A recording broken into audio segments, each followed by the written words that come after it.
Okay, just give me a moment. Okay. I think we're just about ready to go. Just give me a moment to stream settings if you no stream health. There we go. Okay, let's see. First I've got to get out the chat so I can see it clearly. Like so. And then choose the right source. If you oh dear. Streams. No, not that one. No, not the search bar. Perfect. Okay, and put that there. Just about there. Okay, Gaming Thunder is saying, I made it, let me in! Hello, Gaming Thunder and everyone else. I am Viddy of Viddy's Gaming Videos, and welcome to the pre-Tao Day Sci-Fi special. Hello, Every Day. Hi, welcome on in. So, before we get started, a couple of things to note. It's not visible on the chat anymore, and I don't necessarily know why.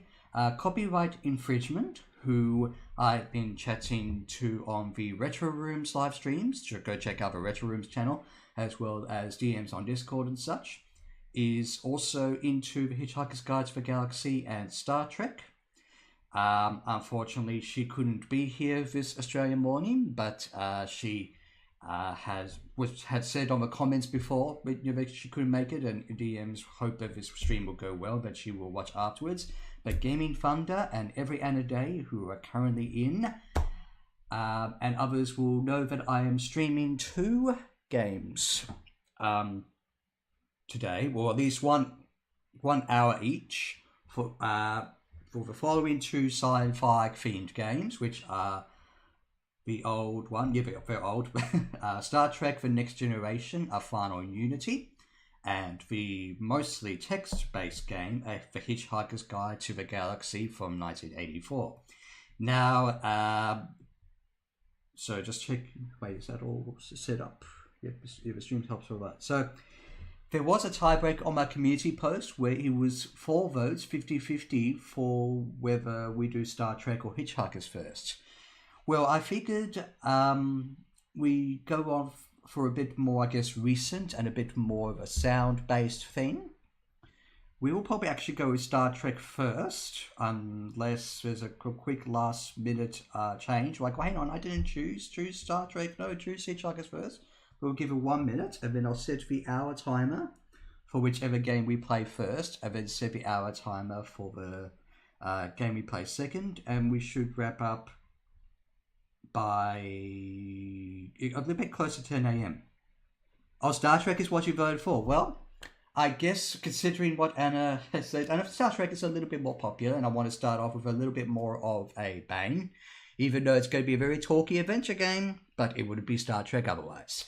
So I think we'll go for Star Trek first, if I just choose that. Okay, so I can see the game, see the stream health, and my OBS and the chat. And I hope you all enjoy the stream. Let's get going.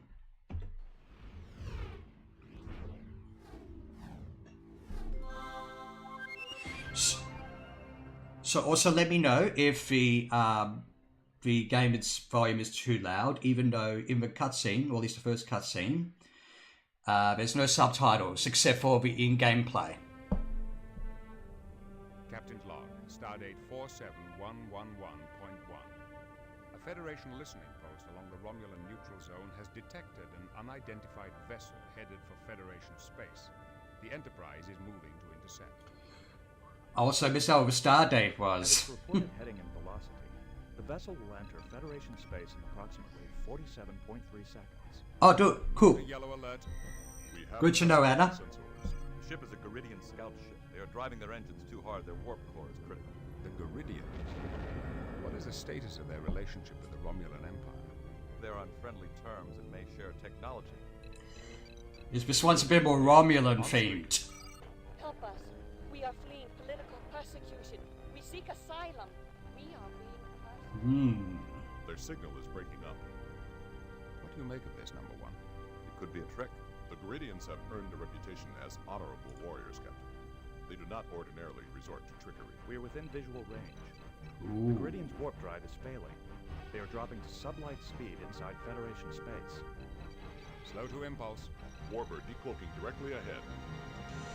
Why is it the Romulans have to show up quite a bit? The Warbird is also Garidian. They are hailing us. This is an internal Garidian matter. Withdraw at once. Ooh. You are violating Got to Federation set the timer. space. They have cut off transmission. The Warbird has locked its tractor beam onto the scout ship. Oh dear. Oh, it's a red alert. Now, normally I would play the intro as if it's an actual Star Trek episode, but due to copyright, we won't. But we begin. Captain's log supplemental. A Garidian warbird has violated the neutral zone in pursuit of a scout ship. The fugitives may be seeking political asylum, but as yet we have been unable to confirm their intentions. Oh man, the way the characters look in this game while faithful is... I know what you mean, Anna. But anyway, so for you fellow Trekkies or non-Trekkies, this is a point-and-click adventure game released, I think it was around 94, 95, 96, something like that. And it is made to be like as much like an episode of Star Trek: The Next Generation as much as possible. So, of course, we're starting out here on the Enterprise, and we are going to figure out what's happening with this Garidian scout ship and why the Romulans have trapped it. I've also got here a good indication. Yeah, there's a good way to actually do the first part of this game. But before we do that, I just thought, at least for the Trekkies, we'd go a little bit more of the nerd side of things by talking to Troy and Worf first about the Romulans. Any insights, Counselor? The Garidian captain is torn about something, as if she were faced with a difficult dilemma. She has violated the neutral zone. It's more than that. I think she has a personal stake in this matter. The Romulan captain does? What do you think, Worf? Mr. Worf, your analysis. The Garidian Warbird is similar to the Romulan X class. It is less maneuverable than the Enterprise, but it has slightly more firepower. I will admit, even though I'm a bit more of a casual Trekkie, does anyone know about the Romulan X class? We'd both take a beating if it came down to a fight. Our records identify the Warbird as the Asirim, commanded by Captain Pintara. Starfleet intelligence rates her as a capable but unimaginative tactician. Oh yes, you actually can engage in fights from your Enterprise to other ships. From what I've heard, it's not that great. So, oh no, I didn't know. Oh, I see. You were hoping to save the more knowledgeable Hitchhiker stuff for last. No, it's okay. No, it's cool. But anyway, so obviously with Star Trek, as you probably know, this is the Next Generation, of course, not the original one with Captain Kirk. This one's with Picard, which started in the late 80s and finished in the 90s. Also, Next Generation fans may notice, I think mostly from the star date, that this takes place in early Season 7. So that's a bit of a nice thing to note. But anyway, let's see if we can, as per Star Trek, if we're going to teach Anna and others about Star Trek, try and resolve this, save the best for last. There you go. Let's try and see if we can resolve this dilemma through talking rather than fighting. So, first I'll talk to Data. Mr. Data, do you have any suggestions? As long as the Warbird maintains a tractor beam on the scout ship, we cannot beam its crew aboard. However, if we maneuvered the Enterprise between the ships, we could temporarily disrupt the tractor beam. Okay, hopefully we can beam the crew seeking political asylum on board. We will have to drop our shields to use the transporter. We'll have to take that risk. We'll have to take that risk. Make it so. Make it so.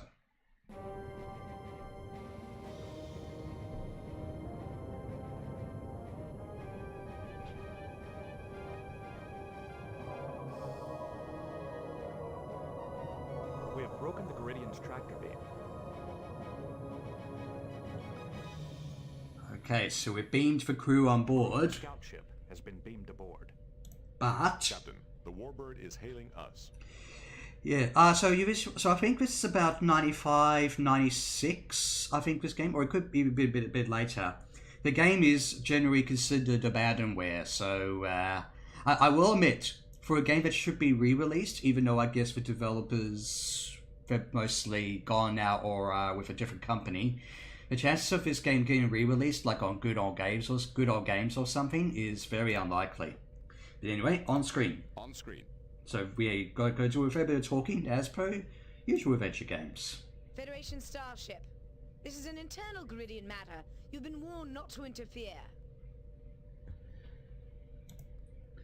So what's the best way? Geridian guests. Yep. Which one is? Wait, which one is the best?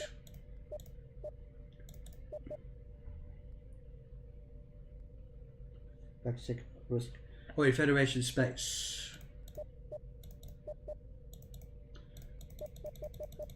Oh, or maybe it's because I consulted data instead of Riker. Oh dear. Okay, here we go then. You have committed an act of war by crossing the neutral zone. Surrender your ship immediately. They are locking their disruptors on us. Thank you for capturing our criminals, Captain. If you'll transfer them to my ship, I can be on my way.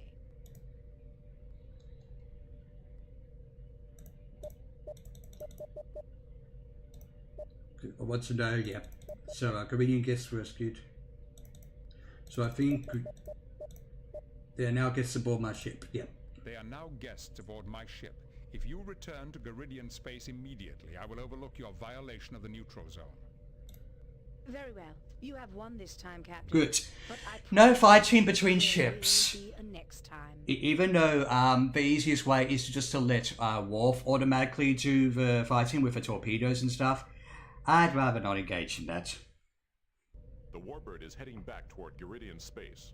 They are activating their cloaking device. Captain, our new arrivals are requesting to speak with you. Their names are Lucana, Yay! Amakar, and Tabak. That's the interesting thing about Star Trek. Like, if you know anything about Star Trek and the Federation stuff, it's all about making, harmonious peace amongst the varied humans and varied alien species. But, and I mean, it's also surprising that a Klingon, like Worf, can join Starfleet, but still things can happen, and also differing, ideals and stuff. But it wouldn't be like a story of Star Trek without it. But anyway, let's see if we What can are your talk. orders, Captain? Let's see. Yeah. Set course for the Ruinor sector and resume our patrol along the neutral zone. Yes, sir. Engage. But also, I was hoping to talk with Tabak and the others. But at least I'll have time to, while we are heading 25... Not minutes, 25... however you measure it in terms of warp speed. But anyway, let's have a talk. This will start the main story. Can you help us contact a Vulcan archaeologist named Shinnok? He may possibly hold the key to the discovery of the Lawgiver's fifth scroll. What is this fifth What scroll? is this fifth scroll you mentioned? Yes. Let me give you a bit of background. Geridian society is a rigid structure consisting of two distinct classes, the patricians and the plebeians. I think the Geridians were created specifically for this game. I am not sure. For the past 1,000 years... But you've got a variety of species across the Star Trek series. The first scroll outlines our code of honor. The second describes the relationship between the military and the government. The third defines the principles of our religion. And the fourth enumerates the privileges and the responsibilities of the patrician class. But you speak of another scroll. According to legend, the Lawgiver also wrote a fifth scroll defining the rights and privileges of the plebeian class, which were not explained in the other scrolls. Why look for a scroll that's something missing about the society. The only thing I know is that before her debut, a K-pop idol was in an episode. Ella. I think it was only a small part though. Hang on, let me screen grab that for a second because I want to know which episode or something of Star Trek franchise that could be.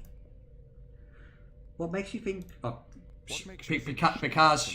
Picard's doing the talking for me. My studies indicate that the followers ended up somewhere in what is now Federation space. But because our governments are not on friendly terms, I could never follow up on that research. But the Vulcan scholar Shaynok lives in the Federation and has made extensive studies of our history. I believe he may have vital information that will help us locate the followers. Why are you so interested in this fifth scroll? I am a scholar, Captain. My interest is purely academic. Lucana, on the other hand, is a social revolutionary. She hopes the scroll will inflame the underclasses to rebellion. So it's not just missing a key part of societal history, it's to rebel. How would an ancient scroll do her any good? The patricians stopped the lawgiver before he could reveal his fifth scroll. The lawgiver and a few of his disciples, known as the followers, left Gerrit in 5 spaceships to start their own colony. No trace of them was ever found, and the story gradually took on mythic proportions. You know, that reminds me of... Because I also vaguely saw like a strategy guide for this game, which recommends key next generation episodes to watch. But at the same time,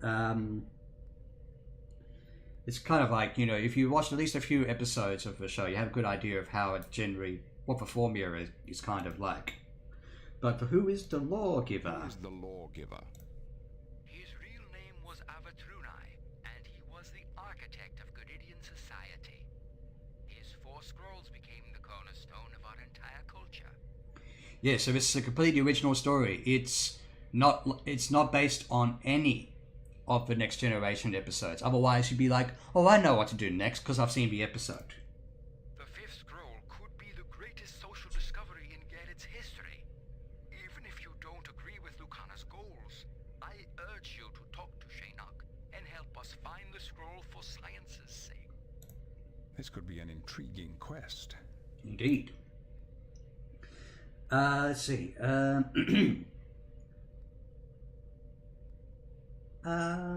Let's see. I want to see if we can talk to Shaynok. I have decided to visit Shaynok and see whether he can help you regarding the 5th scroll. Thank you for agreeing to visit Shaynok, Captain. The 5th scroll could be the greatest social discovery in Gerrit's history. Understood. We will be... I'll just Mr. skip Wolf, that. Inform Starfleet that we will be assisting the Geridians in their search. I wonder if Starfleet will approve. Aye, sir. Have we got to talk Computer, what are the current whereabouts of the Vulcan archaeologist Shaynok? According to Federation Archaeological Survey records, Shaynok is currently excavating ruins on the planet Horst 3. Sure, I suppose it would only work if a game was marketed towards non-fans, but that'd probably be a hard sale. So yeah, this one is really for the Star Trek or Star Trek Next Generation fans. Set course for Horst 3, Warp 5. Now imagine if those who like science fiction and point-and-click adventure games, this might be a good game to try out. Aye, sir.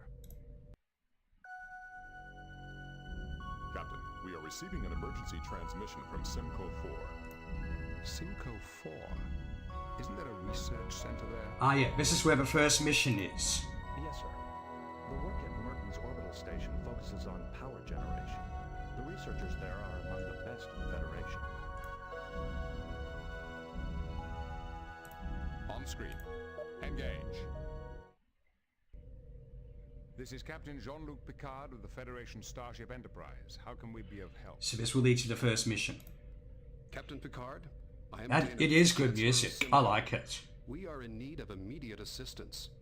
Merton's orbital station has been attacked by an unknown vessel and does not answer our hails. Attacked? But the station is a purely scientific facility. Well, it could still be attacked, couldn't it? The attacking vessel still present. We do not know. Whoever or whatever they were, our sensors did not detect them. Perhaps it was a cloaked Romulan vessel. Always the Romulans, Worf. I doubt the Romulans would venture this far into Federation territory. The risks are too great. Captain, you must hurry. The attack has destabilized the station's experimental power core. We don't know how long we have until a core breach, but I can tell you the resulting energy release and radiation would be catastrophic. So I just had to check my phone for a bit there. What about survivors? Did anyone get off the station? We detected several escape pods, but we haven't recovered them yet. The pods we detected could hold only a few dozen. There are hundreds aboard the station, including families. Set course for Simcoe 4. I hope it's not too late. Thank you, Captain. I hope you arrive in time. We'll do our best. Picard out. Okay, we've got a mission. Dr. Crusher. And also several wounded, hopefully not too many dead. Doctor, we may shortly be taking on a large number of wounded, possibly hundreds. How much time have I got? Not enough, I'm afraid. Picard out. Miss LaForge? Yes, Captain. We're en route to Merton's orbital station. They've been attacked, and they're going to need immediate assistance. See what you can find out about their experimental power core. There's a lot of technobabble in Star Trek. I'll have you, Anna, and everyone else know. Or remember. I'll see what I can dig up, but the Simconians do some advanced work. It may take a while to figure it all out. Then I suggest you work quickly. Millions of lives on the planet's surface may be at stake. I expect a full analysis of the situation and our options as soon as we're within sensor range. Yes, sir. Engage. Okay, so hopefully I can just talk to the other two characters. Thank you for agreeing to talk to Shaynock, Captain. Yes, they are. So we got 7 of the main characters: Picard, Riker, Troy, Data, and Worf. And off screen, at least spoken to over communicator, are Dr. Crusher and LaForge, who are also voiced by their respective actors as well. Thank you, Captain, for agreeing to take us to Shaynock. The oppressed plebeians of Garrett will be forever in your debt. Well, also, it's maybe depending on timing. I was probably distracted by that transmission to the first mission, rather going to Shaynock first. But alas, yep, the Warp 7, yep, we're about to, I think, get to the first mission any second now. Here we go. Captain's log. We have arrived at the Simcoe system in response to a distress call regarding Merton's orbital station. The station was apparently attacked by unknown forces, leaving it in danger of a power core breach. We are within sensor range of the Merton's orbital station, sir. All right. On screen. Miss LaForge? LaForge here. I like the models as well. The station. You're looking at what's left of the Merton's orbital station, one of the largest research centers in the Federation. The focus of their work is on power generation. 5 years ago, they built the prototype of an experimental power core, and it's been running the station ever since. Power generation studies? That doesn't warrant an assault like this. I was about to say the same thing, Riker. I've been in contact with Starfleet headquarters. Power generation is only part of what this station studies. For several years, researchers here have been working on new ways to detect cloaked vessels. If the Romulans discovered this, they might have risked a raid. The Simconians did not detect the attacking ship. It may have been cloaked. Worf is a little bit too prejudiced towards Romulans, from what I remember. That's speculation, Mr. Worf. We have no proof the Romulans were involved. Well, whoever it was, something powerful punched through the station's shields and sliced off an entire research wing. What do you mean, sliced off? That's usually how Riker talks. To indicate that the missing section was destroyed. It is possible the attackers simply removed it. Geordi, could that be what destabilized the power core? No, and that's what I can't figure out. Damage to the upper deck should only cause minor problems, but I'm reading serious power fluctuations. Maybe serious enough to breach the power core's containment field. Basically, you know, in regards to energy and power, something bad. What will happen if the containment field fails? Scottish engineer. Am I thinking of either Next Generation or a different Star Trek? Oh, come. No, wait, Scottish. You might be thinking of the original series with Kirk. But hopefully someone else, Mr. Tricky, will intervene in the chat about that. No, you haven't probably completely made it up. There is at least a Scottish character in the overall Star Trek universe. And I think a prominent one. Just the question is, who was it and which series? I can't say for certain, but with the amount of energy that thing can put out, I wouldn't want to be around it when it goes. Is there any way to shut down the core? There's a fail-safe mechanism which is supposed to jettison the core automatically in an emergency. I'd say this qualifies as an emergency. Why wasn't the core jettisoned? The only way to prevent it is by manual override. Someone has to be there to stop it. Someone? That means there's someone still alive in there. Data, are you picking up any life signs? The station's shielding is interfering with our sensors. I cannot tell if any of the crew are still alive. However, life support is still functioning. But power readings indicate that it may fail at any time. Dr. Crusher, Crusher here. we are nearing Merton's station. Are you prepared for casualties? My staff is ready to do double shifts. We can handle about 330 emergency cases, but we'll have to beam the rest down to Simcoe. Understood. What is your recommendation? We can't do anything from here, but to get an away team aboard, we have to find a way through those shields. I believe I have a solution. The station's upper shields are badly damaged. If we establish a lock on a transporter on the upper decks, a transporter beam could penetrate the weakened shields. Once we're in, we should be able to jettison the power. So that's where we're going. Lower the station's shields and evacuate the wounded. Very well, number one. Make it so. Geordi, I want you and the rest of the away team ready to go in 20 minutes. We'll be there in 10. Okay, so basically, this game is divided between Enterprise sections like this, and point-and-click move-around away team sections like this. So we'll go to a transporter when we're ready. I'm also playing on the Ensign difficulty rather than Lieutenant or Captain or something, in which you have much more choice over who and what you bring down. But so in Ensign you get the automatic personnel and equipment. Whether on hard difficulty you just simply choose the same one as the Ensign gives to you, I have no idea. Maybe it's to try do the puzzles and stuff a little bit differently. Oh, it always makes me a bit envious when Star Trek fans have all their 60s episodes intact. Oh yes, because nothing like the Doctor Who with the 60s stuff happened. Mind you, I don't know, it might be a bit of I'm trying to remember, was it? I'm sure there's a fair amount of interesting history behind the 60s Star Trek. The general consensus, of course, is that the third season, which had less episodes and struggled with scheduling just because the network was like, Star Trek doesn't seem to be doing that well, just schedule it whenever we like, is usually considered the least of the 3 original series seasons, even though apparently I think it has a few good episodes, but also I do have fond memories of growing up with Star Trek as well as Doctor Who. But let's get going already. So, for this mission we have Riker, Worf, Dr. Crusher, Coordinates selected. and Engineer LaForge. Energize.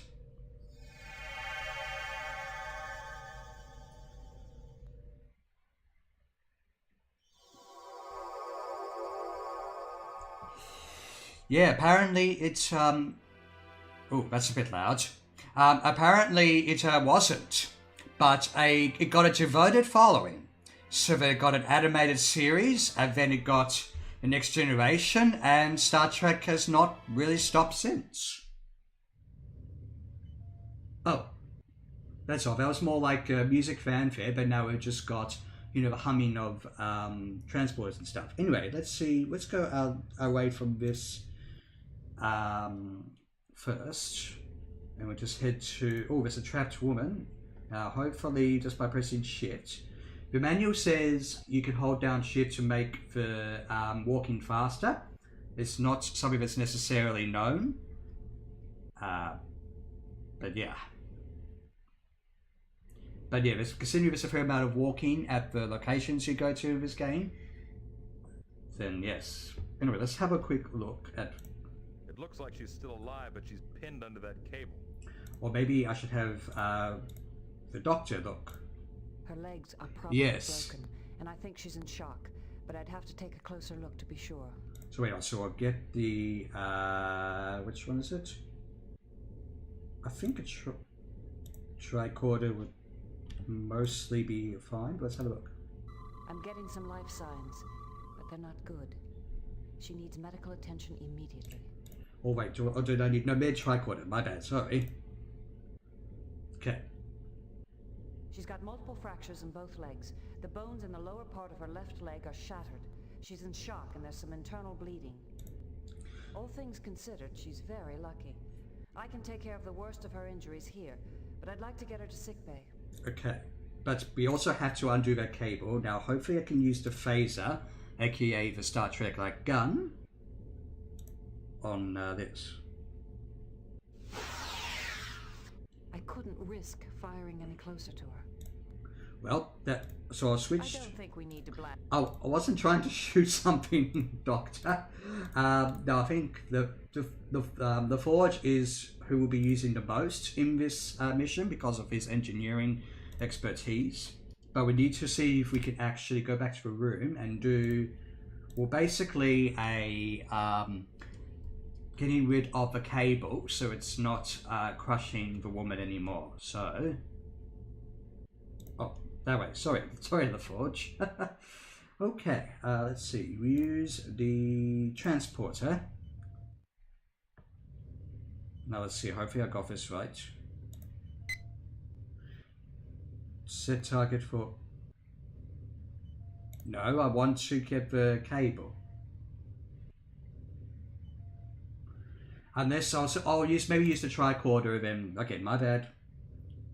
Supposed to give the... I think the tricorder for the make sure the cable so it can be used. The tricorder, because having done only the first 2 missions of this game, at least before the stream, the tricorder stuff is a little bit odd, where it's like, you don't need a tricorder for that. You can just, you know, simply switch on the button.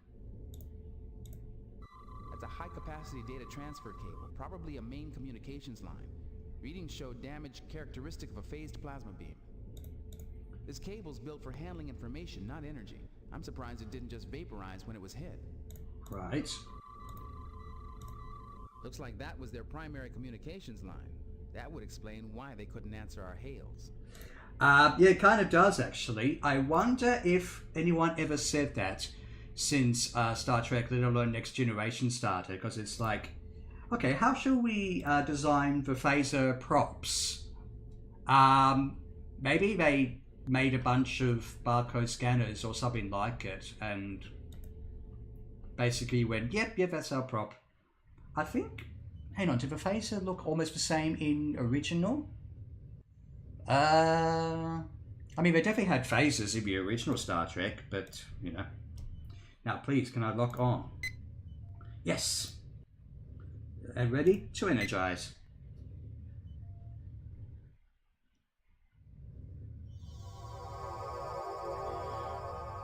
Good, hopefully that woman should be alright now.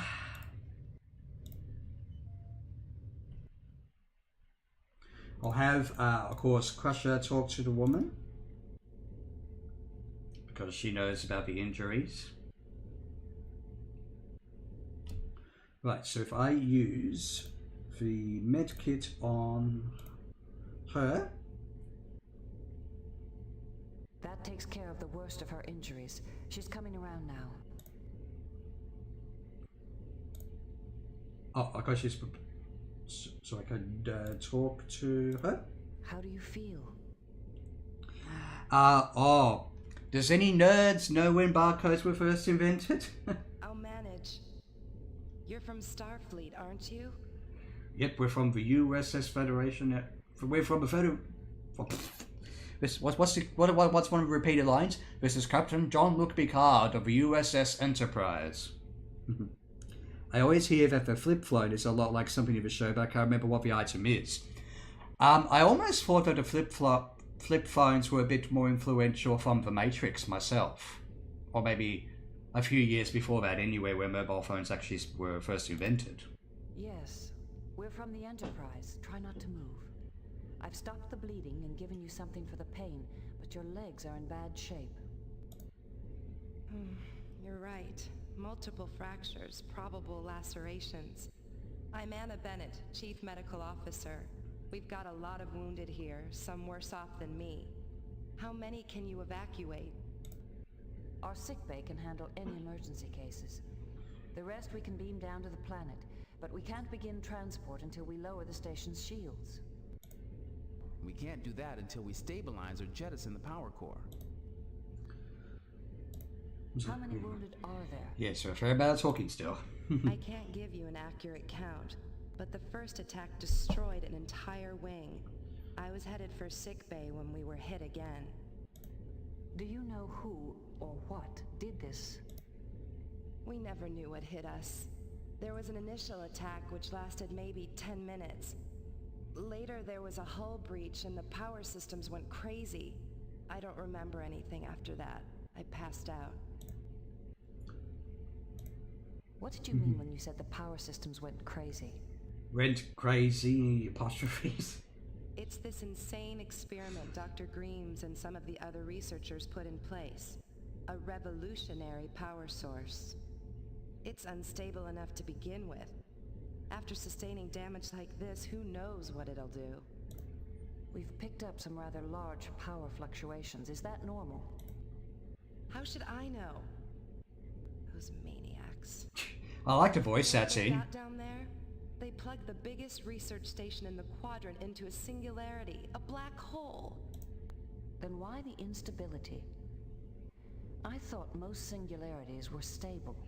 Don't also ask me too much about the scientific stuff behind this. Greaves came up with some scheme to increase the energy output. Something about gravity waves. I don't know all the details, but it involved destabilizing the containment field. How are you feeling? Is there any pain? Yes, it's like... I've been better, but I think I'm alright for now. Thanks again for your help. What happened to the rest of the crew? I can't believe they just left you here injured like this. Yes, where did they go? Most of them probably escaped when Commander Wild gave the order to evacuate after the first attack. But I know many are trapped and can't reach the shuttle bays.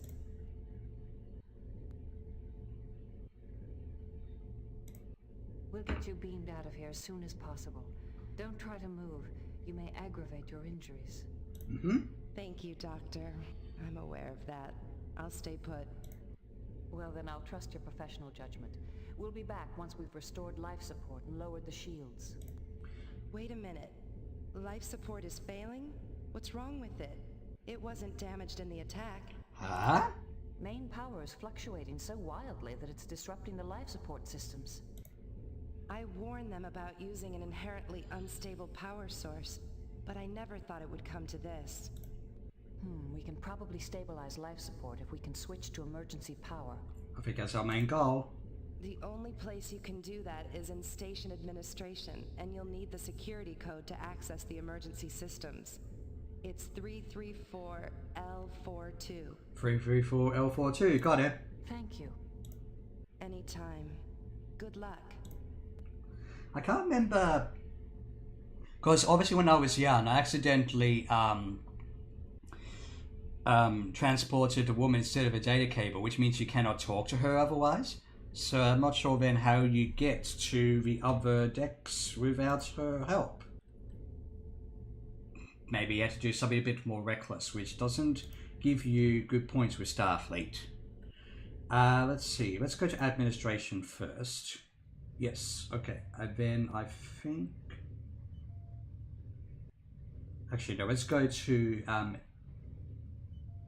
engineering.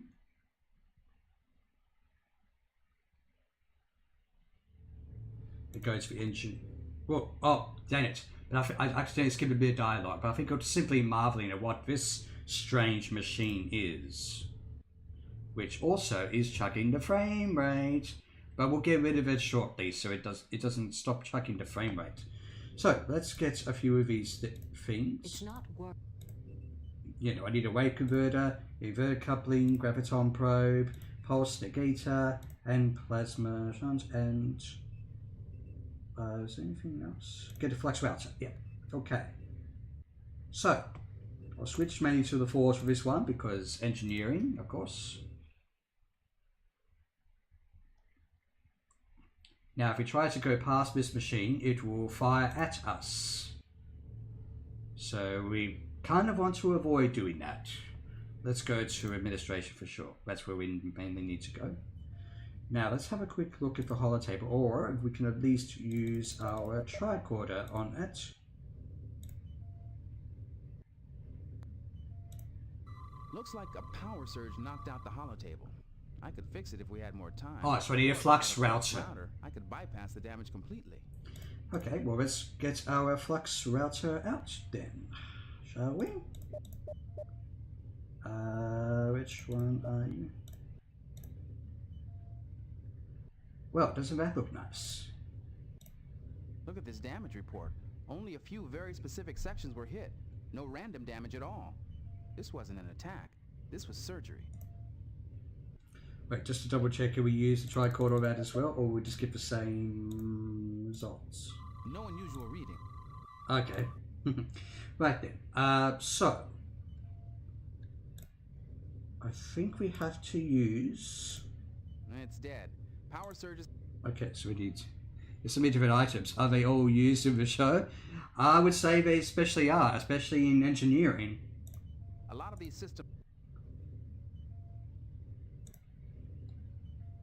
Here we go. Now, I can try to remember how to do this.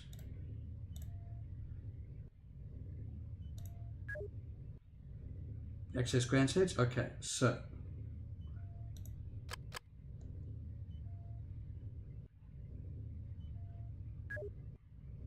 Yeah, this one required a bit of trial and error, I think.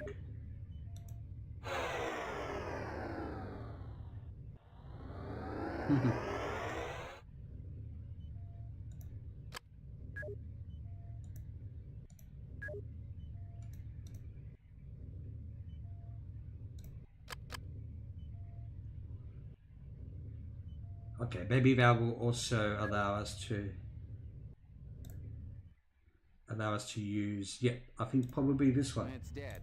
No, not that one. It's dead. A lot of these systems are... Okay, so hopefully I'll figure this out. Let's see. Let's go to engineering, of course. We had to get rid of that machine, which I think means we go to the lab and use something there, because we cannot go to the core control room, otherwise we'll be zapped.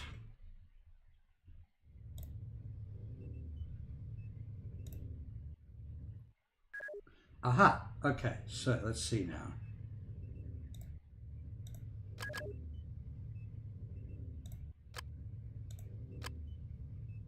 I think this one just requires a bit of trial and error, if I'm being honest.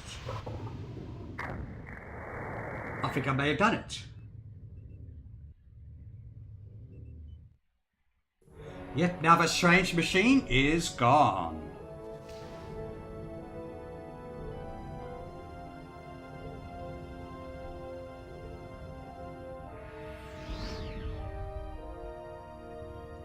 Well, we've still got a bit more of a mission to do, but yes, that's the main obstacle overcome. The Forge Enterprise. Did you pick that up? We have detected a small object departing the station at high speed.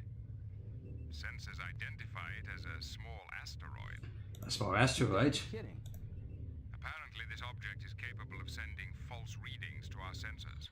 Probably connected to the main plot. The object has accelerated to warp speed. We'll might as well track it down. Let's track it down. Emergency transport. Until the station's shields are lowered, the only transporting possible would have to originate from on board the station. So we have to go back here. Beam us up. And we'll come back to the station momentarily. Because we've got to still save everyone. Prepare for pursuit. Warp 8. Engage.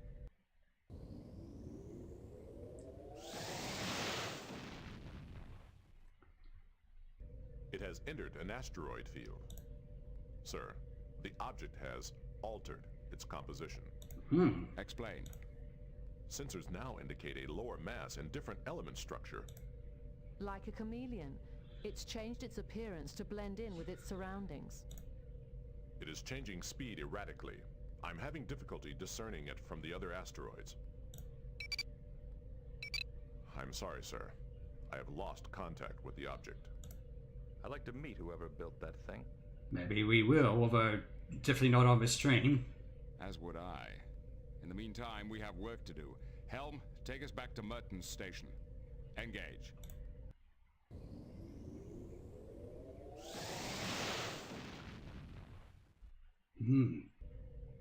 Okay, so I think...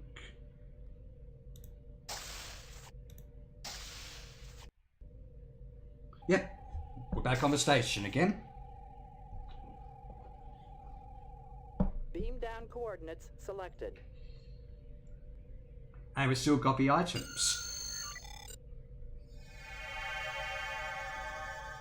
Okay, now of course have to look at the long the funny walking animations again. So the forge. Thank you.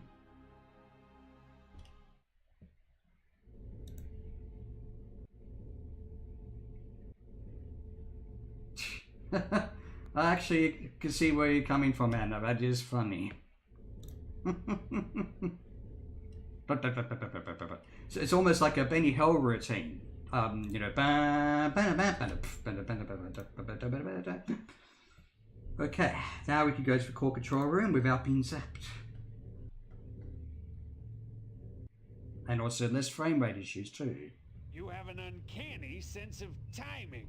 I beg your pardon? I beg your pardon? I just said it. I forgot you said that. Timing, I said. You have fine timing. The one instant I cannot afford to be distracted, and in barges all of Starfleet. Well, I guess we better talk to you then. To Dr. Grimps. I'm Geordie LaForge, Chief Engineer of the Enterprise. We're here to help. Yeah, they put the animation on 2 times speed recorded a day. But hang on, didn't I technically put it on 2 speed by having the shift option? But then again, I guess, like, you know, because you got, like, say, long walkways and stuff on the average location, I guess the developers put in the last minute, and as well as in the manual, hang on, let's have a player be able to speed it up with the shift key. So, still. Thanks for the offer. Interesting. But I haven't time to instruct Starfleet in the intricacies of singularity-driven power generation, so kindly stop distracting me. Usually other walking animations in other point-and-click adventure games I've seen are faster. They could have made a unique animation for a quick walk at least. Or even running, I guess. Yeah, have walking and running animations. Dr. Greaves, I'm Chief Engineer on a Galaxy-class starship.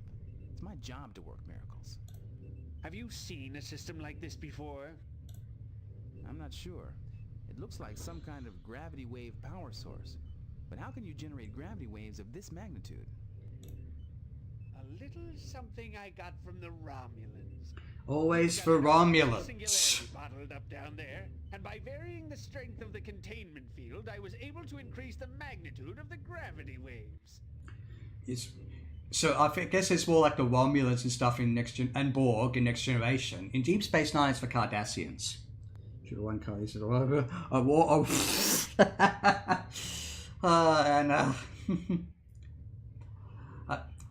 I also do miss your voice with your vlogs as well, but at least we're going to go chat to Rock. Oh my goodness. Now that something's got the energy flow out of phase with the containment field, we've got to get the energy flow back in phase immediately. Not bad for a Starfleet officer. You may be of some use after all. You see, the only reason the field's held up this long is because I've been here manually compensating for the fluctuations. Sounds like you could use an extra pair of hands. Listen, I'll handle the conduit. You maintain the containment field. I'll keep the containment field up as long as I can. I see you already have a phase inverter and a wave reduction converter. Good. You'll need them. Okay, so the inverter and the converter. A phase inverter, but that'll just make the fluctuations reverse. Unless... if we use the wave... No pressure, Anna. No pressure. Will actually work in our favor. At least, you know, we'll still, you know, catch up online, even, you know, over this, Discord, you name it. It's okay. Maybe we should also have a voice call at some point as well, and with Red as well. Smarter than We you should. look. Install the phase inverter coupling in the damaged area. Then use the wave reduction converter to bring the fluctuations down. If I can keep the containment field up, we should make it. I'm on my way. Okay, so we'll go outside if the game... Okay, the game had to pause a bit to let you do the conversation. Live long and prosper, Bumbos. This is Viddy of Viddy's Gaming Videos of the US Starship Enterprise. You have come across the Star Trek Next Generation Hitchhiker's Guide Galaxy livestream. Please indicate your call sign. And why did I do that with you, Anna? I don't know. But anyway, let's go to the hull encasing. Yeah, that's the Vulcan salute, originating from Mr. Spock, who was very much one of Captain Kirk's closest Starfleet officers, friends, and colleagues. So, if I've got this right for what we were meant to use. So inverter and hang on, let's see. Negator. Hey, oh, and also in Doctor Who, Fear Her. The 10th Doctor tries to, in front of a little girl, do it. Say, can you do that? Good. A fair amount of people could be able to do it.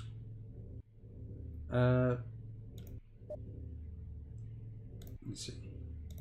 I can't. No, I don't want to use it on yourself. I can't make it. Dr. Spock. I know it's some people who you joke say, well, why, or even like, you know, who do you think you are, Dr. Spock? Fun bros, I'm a doctor, not a Trekkie. I'm a casual Trekkie. That's also a reference to Dr. McCoy in the original series. GM, I am a doctor, not a something. I like Star Trek to a degree, don't I? Anyway, so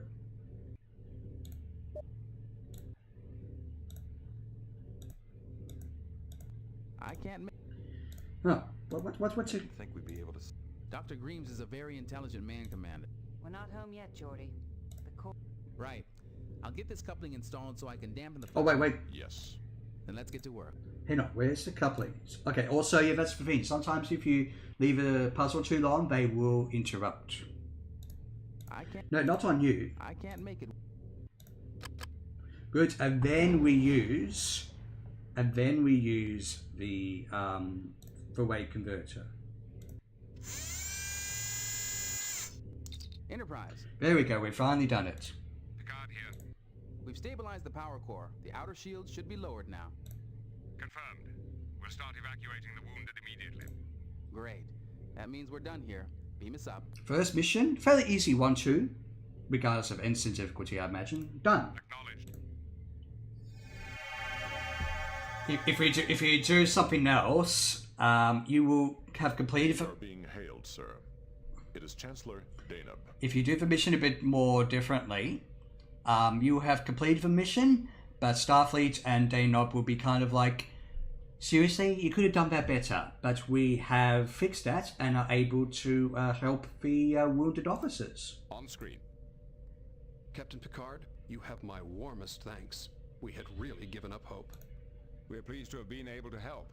Have you recovered all the pods yet? My staff tells me all the evacuees are safe and sound. And my compliments to your medical staff. Our surgeons were quite impressed with Dr. Crusher's handiwork. I'll pass that along. The last of the injured personnel should be beamed down within the hour. I think we can handle it from here. By the way, Dr. Greaves personally extends his gratitude. He felt he owed you and your crew an apology. You seem to be a little bit uptight or just a little bit antagonistic. Tell him we accept We accept. the apology. It's okay, Dr. Greaves. It's okay. Got out. Alright, so first mission done. We'll see if we can get on to the second one. Or we'll go and talk to Shaynok if we can. Set course for Horst 3, Warp 5. Aye, sir. I think Engage. talking to Shaynok doesn't do much, but it wouldn't hurt to have a conversation about the so-called fifth scroll, whatever and wherever that may be. For how far away is that? Oh, okay, so even at Warp 5, yeah, it's going to take that long. So we've got a couple of real-time minutes, unless we get a transmission. So I've got about 11 minutes left. Picard now has so much aura. Now, while we're waiting, tell me something about aura, Anna, or chat. I have seen the word aura thrown out quite a bit on comments in social media lately. Clarify to me what it means. I might have more understanding of aura than I do, say, 6-7, but I really am not hip with a younger crowd, you might say.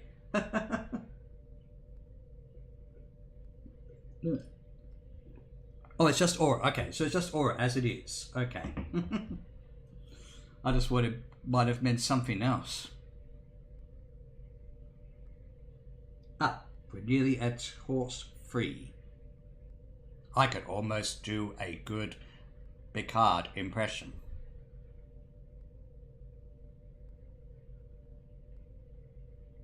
Helm, standard orbit. Just Shaynok, here we go. Greetings, Shaynok. I'm Captain Jean-Luc Picard. Captain, how may I assist you? Oh my gosh, the animation on the face. What brings an archaeologist of your stature to such a remote planet? I am excavating the ruins of a Chodak outpost. The Federation Archaeological Survey is sponsoring my work. Who are the Chodak? The Chodak are key to the plot, I think. An ancient race. At their peak, the Chodak occupied most of what is now the Romulan Empire. But I thought all known Chodak ruins were on the other side of the neutral zone. This is the first Chodak site found in Federation space. It was my good fortune to discover it. Not so much creepy as is unconvincing almost. What have you found so far? A great deal, actually. I have uncovered evidence of an extensive administrative system, as well as examples of Chodak computer technology quite similar to our own isolinear rods. Isolinear is a word thrown around quite a bit in the Star Trek universe. Intriguing. Such devices would be among the oldest known examples of isolinear technology in the galaxy. Don't ask me what it means, though. I hope to confirm that fact. I sent several rods to the Mertens orbital station for testing. They've developed a gravitic stress dating method which is extremely accurate. However, I have not yet received their results. Ah, so the station. So I imagine how you're trying to impersonate humans would look like. Well, but I'm pretty sure he's also Vulcan, like Spock is. I'm afraid we have got some bad news for you, Shaynok. Merton's station has been attacked. It was almost completely destroyed. Indeed. That is a great loss. Is there something he knows? Shaynok, we have several Garidian refugees aboard who are trying to find something called the Fifth Scroll. They said you might be able to help. Possibly. I once did extensive research on the Lawgiver and the Followers. They fled into what is now Federation space 1,000 years ago, bearing the Fifth Scroll with them. The Lawgiver and the Followers, okay. We've heard of them. So where did these followers go? I never found the Followers' colony, but your friends should not lose hope. In my search, I stumbled on one of the Followers' ancient ships. The logs indicated that they had found an M-class planet suitable for colonization. I'd be most eager to examine the site myself. I can beam down immediately. Picard's interested in that stuff. Captain, I'm aware of your reputation as an archaeologist, but I cannot permit any visitors. The excavation is far too delicate. My apologies. Thank you for your help, Shaynok. Good luck. And to you, Captain. Live long and prosper. Live long and prosper. What are your orders, Captain? Set course for the Ruinor sector and resume our patrol along the neutral zone. So hopefully with that we'll get at least the lead up to the second mission. Yes, sir. Engage. I'll tell you one thing though, having played it, or at least played the opening part, the second mission in this game is terrible. So you guys are not missing out stream-wise on it.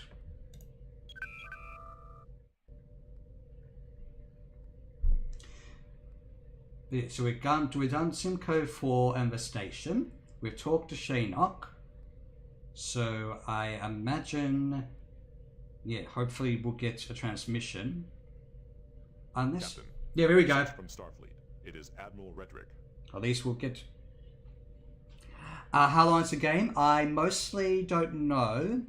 Best guess, if you don't necessarily know the puzzles very readily, I'd say about 20 hours. But I'm sure there are those who could do it in much less time if they know the solutions. Oh yes, no, I want to talk to him. Greetings, Admiral. What can we do for you? Jean-Luc, good to see you again. Also the mouth movement. Would you be interested in finding a little lost lamb for me? A lamb? A figure of speech. Figure of speech. Okay. I have a friend stationed on Morasia, an exobiologist. I haven't heard from her in quite a while. I'm getting a little worried. I'd like you to check into it if you can. Who exactly is this lost lamb? Her name is Dr. V. Hunforsch. I cannot pronounce that name. Local species for the Federation Zoological Database. But no one's seen her for days.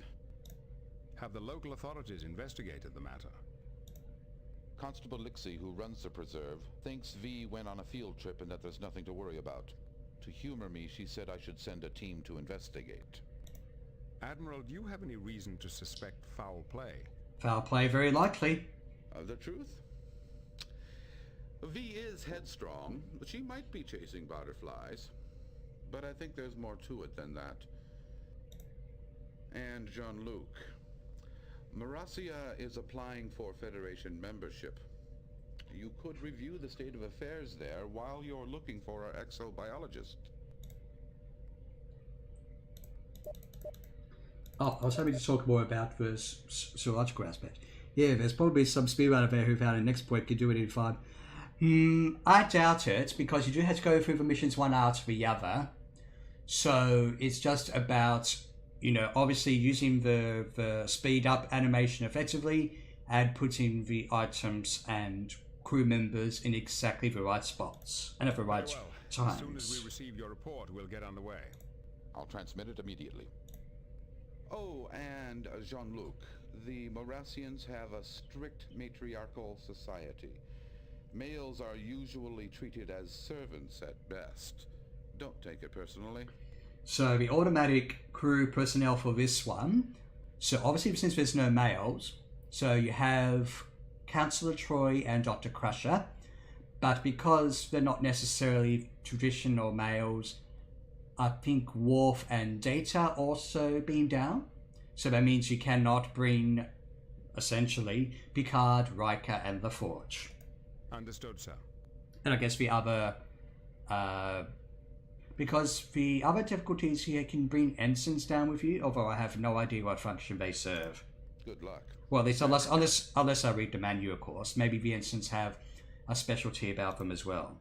But generally you use... course for Morasia, Warp 5. Generally you use any one of the main 7 casts to solve a mission. Engage.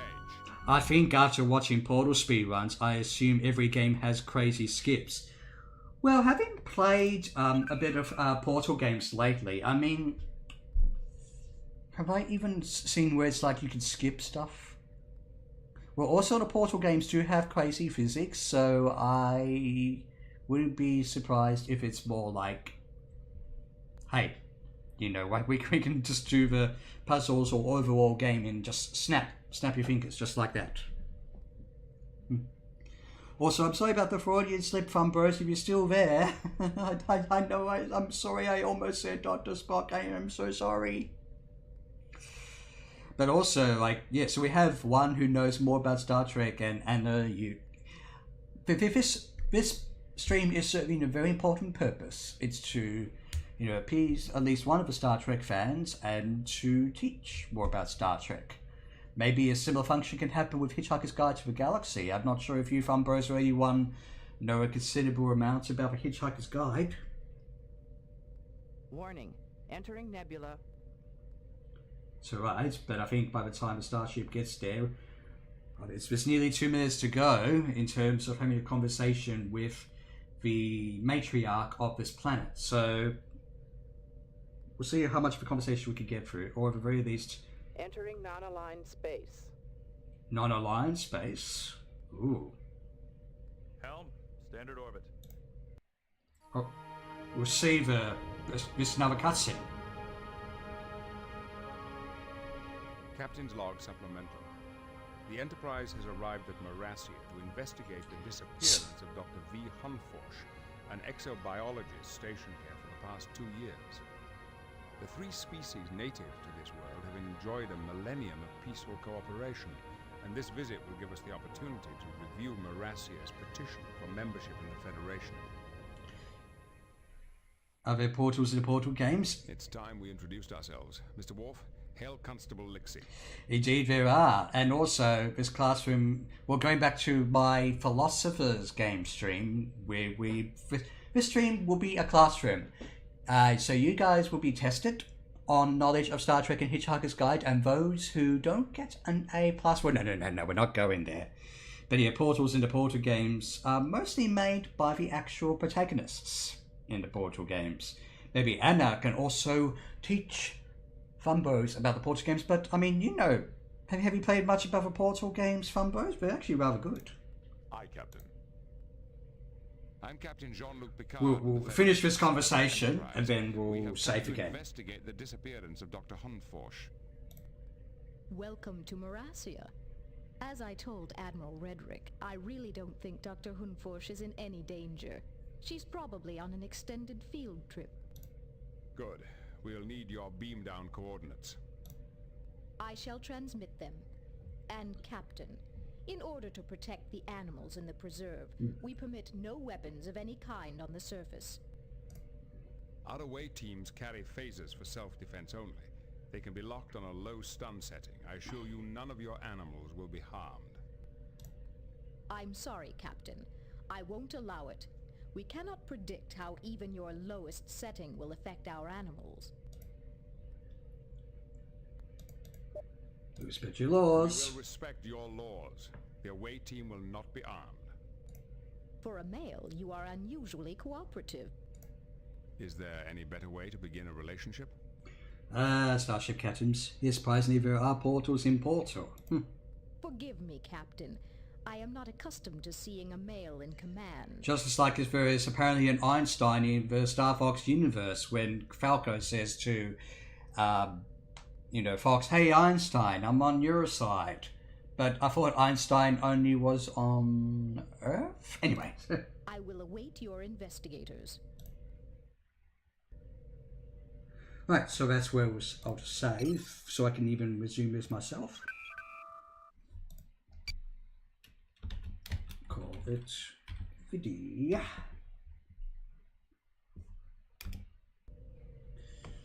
Okay, so now that we had a bit of a look at Star Trek, let's look at a text adventure game with minimal sounds and graphics. The Hitchhiker's Guide to the Galaxy.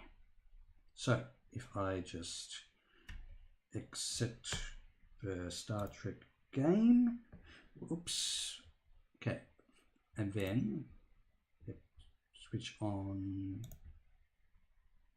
that, and yep, okay, hopefully this will work as well as I intended to. So let me know also about the aspect ratio, if that's okay. But let's get going. This will, of course, have minimal sound. So we'll see how we go then. Romulans, please press this button and don't panic. Oh yes, I forgot. Had to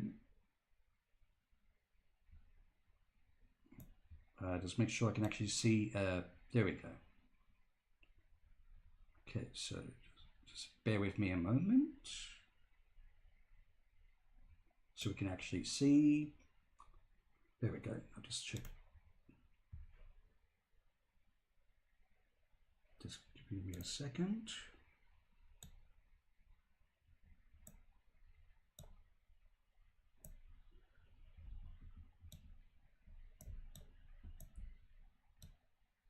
There we go.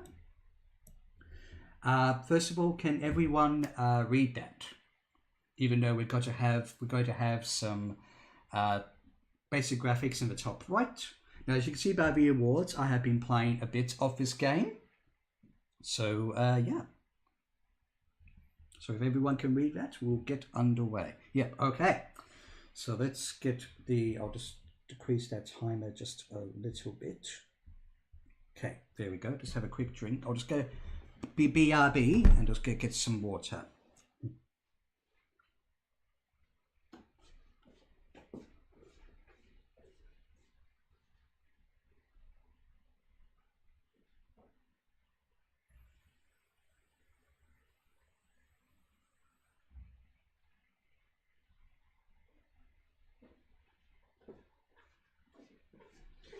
What's wrong with being drunk? I don't know. Ask a glass of water. The Hitchhiker's Guide to the Galaxy is a wholly remarkable book. It forms the basis of an interesting story that started out on the radio and then got adapted into a book and later a feature film, and most notably a text-based adventure game in 1984 that we are going to play here. It has been updated over at least 30 or more years, and so we'll have some very strange jokes and sci-fi settings that will perhaps lead to a lot of bemused reactions, but don't panic. As the guide says, you will be fine. Yes, I know. Yeah, like, it does take a little bit of time to get, it's like, oh, it's a pun. You mean you drunk some water. Anyways, let's see, so, okay. So now we've got all that. Also, it hung the air exactly like a brick does it. Well, we'll see if we can. I'm going to see if I can actually. So first, I'll just do a hello, which will also lead to a bit of a funny moment. Talking to yourself is a sign of impending mental collapse. Okay, well, how about I turn on the light? Ah, isn't that nice? Now, see if I can actually, I think you can actually die in the first command or so. Let me see.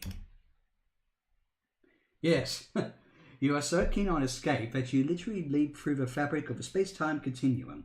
You wake up in a shack on 10th century Earth. A dressing gown, a toothbrush, and a flathead axe lie by your bed.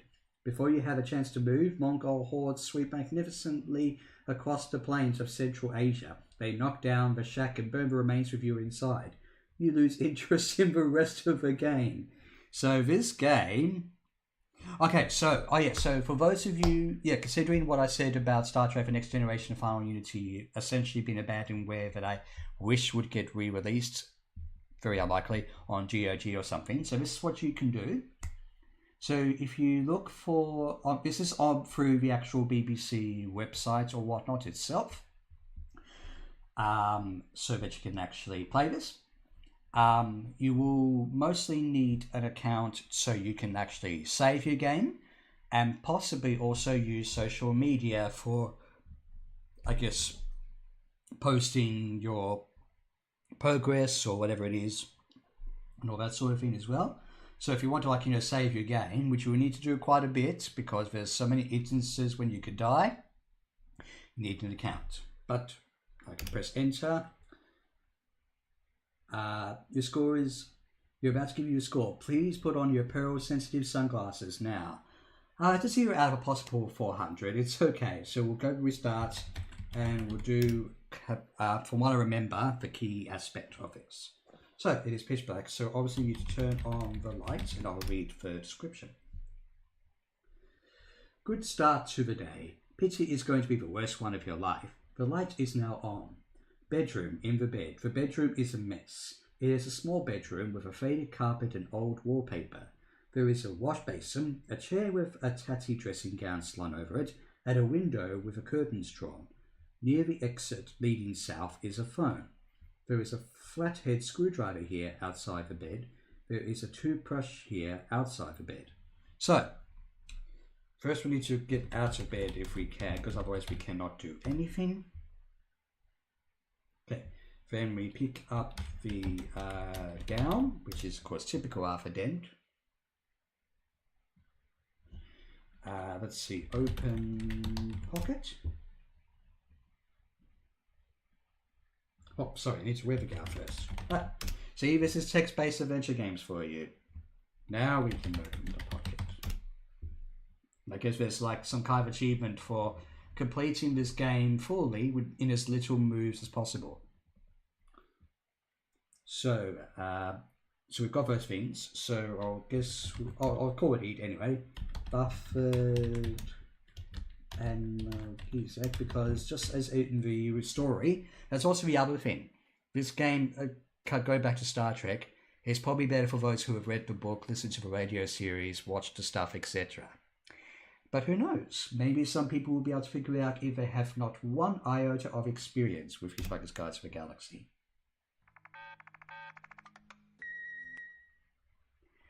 Yes, that was an interesting noise from the guide itself. Now we don't have a headache. Let's see if we can pick up, what was it? So pick up, oops, toothbrush.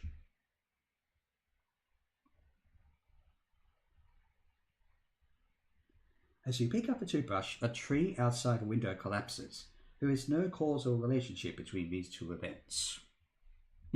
Well, that's the sound that the guide makes when I think you input an entry for it. So like especially like say during the babel fish moment when Arthur's like, what is this fish for?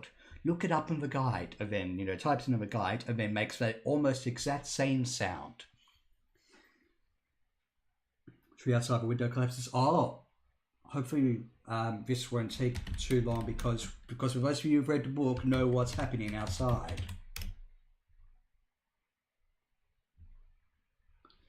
Okay, so if I'm right, was there anything else in the room?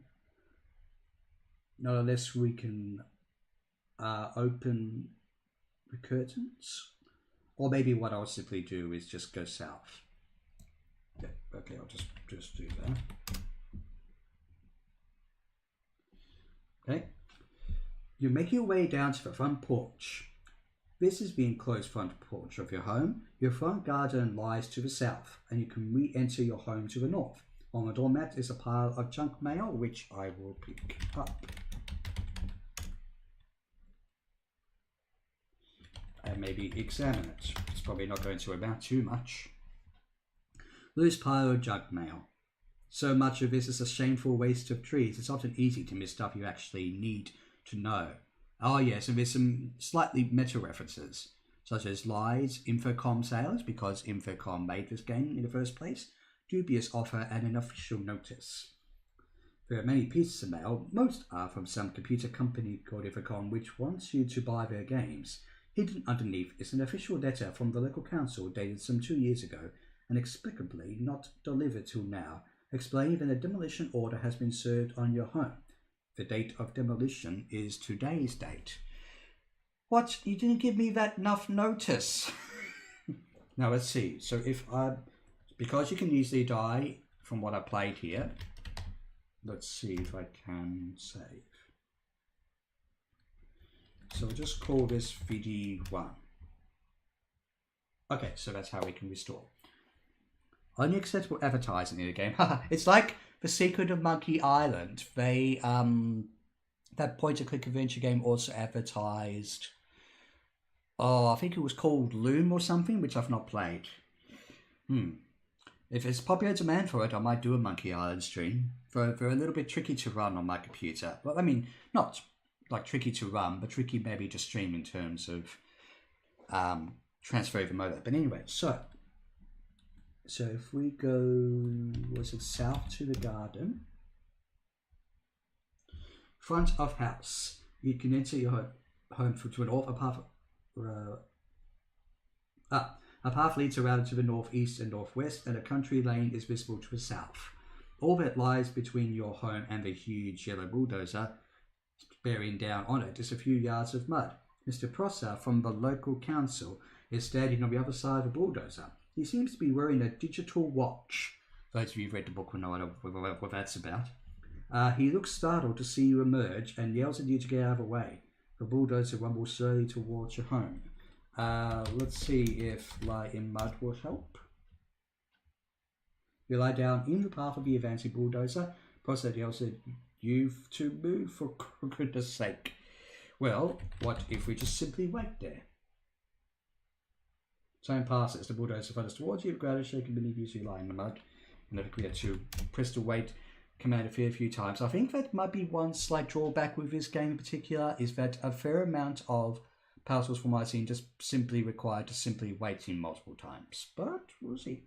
Because if you try and put in talk to Mr. Prosser, it doesn't really do anything. The noise of the giant bulldozer is now so violently damaged you can't even hear Prosser yelling to warn you that you will be killed if you don't get out of the way. You see him just gesticulating wildly. So I guess you have to look at the sort of instructions to know what actions you can type in, although there are apparently a few sort of weird ones. There is a notorious puzzle here, which I'm not sure either what the solution is. Hopefully we will get to it. With a terrible grinding of gears, the bulldozer comes to the abrupt halt just in front of you. It shakes, shudders, and emits noxious substances all over your rose bed. Prosser is incoherent with rage. Moments later, your friend Ford Prefect arrives. He hardly seems to notice your predicament, but keeps glancing nervously at the sky. He says, "Hello, Arthur," takes a towel from his battered liver satchel and offers it to you. I think, considering what I tried before, you're not supposed to accept it. Ford glances uncomfortably at the sky. He offers you the towel again. Here we go. Ford seems oblivious to your trouble, so I guess wait is about putting in passages from the story. So you ask Ford, "What about my home?" He looks startled, then guilty. He starts to say something and stops. He starts to say something else and stops. Suddenly, he seems to see the bulldozer for the first time, stops starting to say things and starts. But the humour is kept intact. He seems to come to a momentous decision, says he has something of earth-shattering importance to tell you, and stresses the importance of a quick drink at the Horse and Groom. Pointing towards Prosser, you exclaim, "But that man wants to restore my restore my house." I was thinking of the restore and save options. "But that man wants to knock my house down." Ford goes off for a quiet word with Prosser. From where you're lying, you cannot hear what's happening, although they seem deeply engrossed in conversation. Let's see if wait helps there. Ford and Prosser stop talking and approach you. Ford says that Prosser has agreed to lie in your place so that the two of you can go off to the pub. Reluctantly, Prosser steps forward and lies down in front of a bulldozer. You stand up. So, what if I press wait again? Does that tell me which direction I need to go in? Goes towards a country lane, which I think was south? There's a country lane. The road runs from your home to the north, towards the village. Pub to the west. Ford Prefect is here. Come on, Arthur. It's a pause page and enters the pub. So I guess we go west. You just type in wait. That might be what we have to do sometimes. We'll see. So we can go north towards the village. I'm not sure about the typing there. Pub towards the village pub to the west. So I guess maybe it's just in case.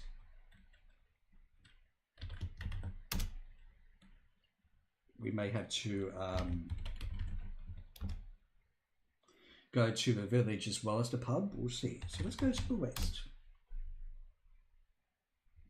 Pub. Here we go. We're finally in here.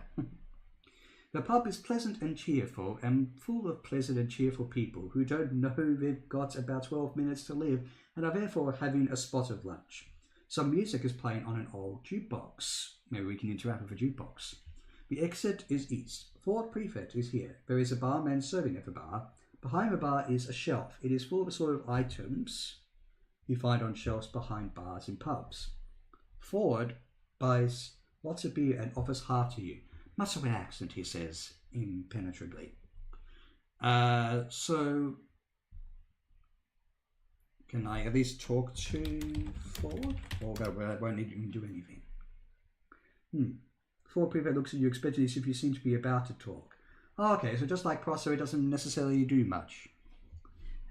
Well, although if it does, I might let's see, play jukebox.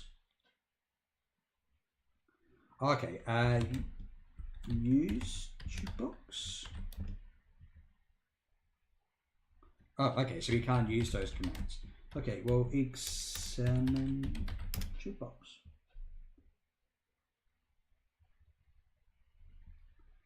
You see nothing special about the jukebox. Drink a beer. It will help cushion your system against the coming shock of a matter transference being. Okay. Hopefully drink one beer because we don't want to drink more than 3.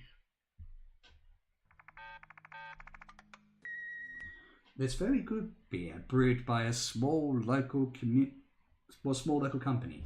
You particularly like its flavour, which is why you woke up feeling so wretched this morning. You were at somebody's birthday party here in the pub last night. You begin to relax and enjoy yourself. So when Ford mentions that he's from a small planet in the vicinity of Beetlejuice, not from Guildford as he usually claims, you take it in your stride and say, "Oh yes? Which part?" Either wait or drink one beer, I guess. Yeah, the jukebox didn't want me to get copyright strikes, so I'll hum just a few seconds, so even I won't get in trouble. You know,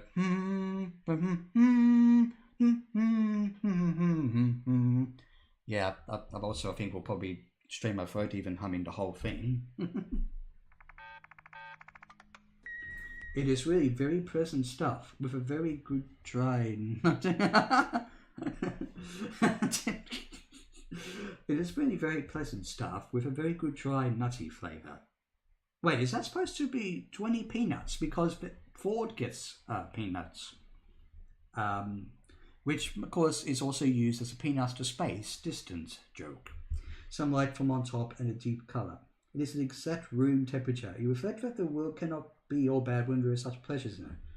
Ford mentions that the world is going to end in about... So what if I... Can I still talk to him? So I guess talking almost does nothing. Also, were there, peanuts in the previous description?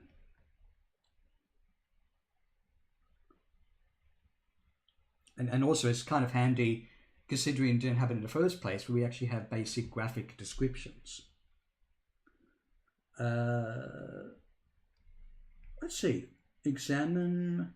Yeah, let's try examine shelf. Whoops. I didn't want to do that. Sorry. Thank you. Examine shelf. On the shelf behind the bar is the usual way of bottles, glasses, and soggy beer mats, some packets of peanuts, and a plate of uninviting cheese sandwiches. Wensley Jowl cheese sandwiches, perhaps? Drink a beer, urges Ford. It will help cushion... What if we get peanuts unless we get accused of stealing or something? Or what if I say ask or examine? Yeah, examine peanuts. A type of ground nut with a high protein content, often consumed with alcoholic beverages. Let's see, ask for peanuts, because I don't want you to simply get and maybe just get accused of stealing. That sentence is one I recognize. Okay, pay for peanuts? Have a mention of Q-flow where you flunk your wig or your eyebrows, but pays no attention, but carries on wiping Drink a beer, just what it'll help. Okay, so what if I just drink one more beer perhaps? As per the usual story, there is a distant crash, which Ford explains is nothing to worry about. Probably just your house being knocked down. Wait, is that where I say wait? Or exit? Okay, so east, I guess. You see the huge bulldozer heaving itself among the cloud of brick dust, which is all that remains behind. It's stubborn. Wait, did I ever get any food? Because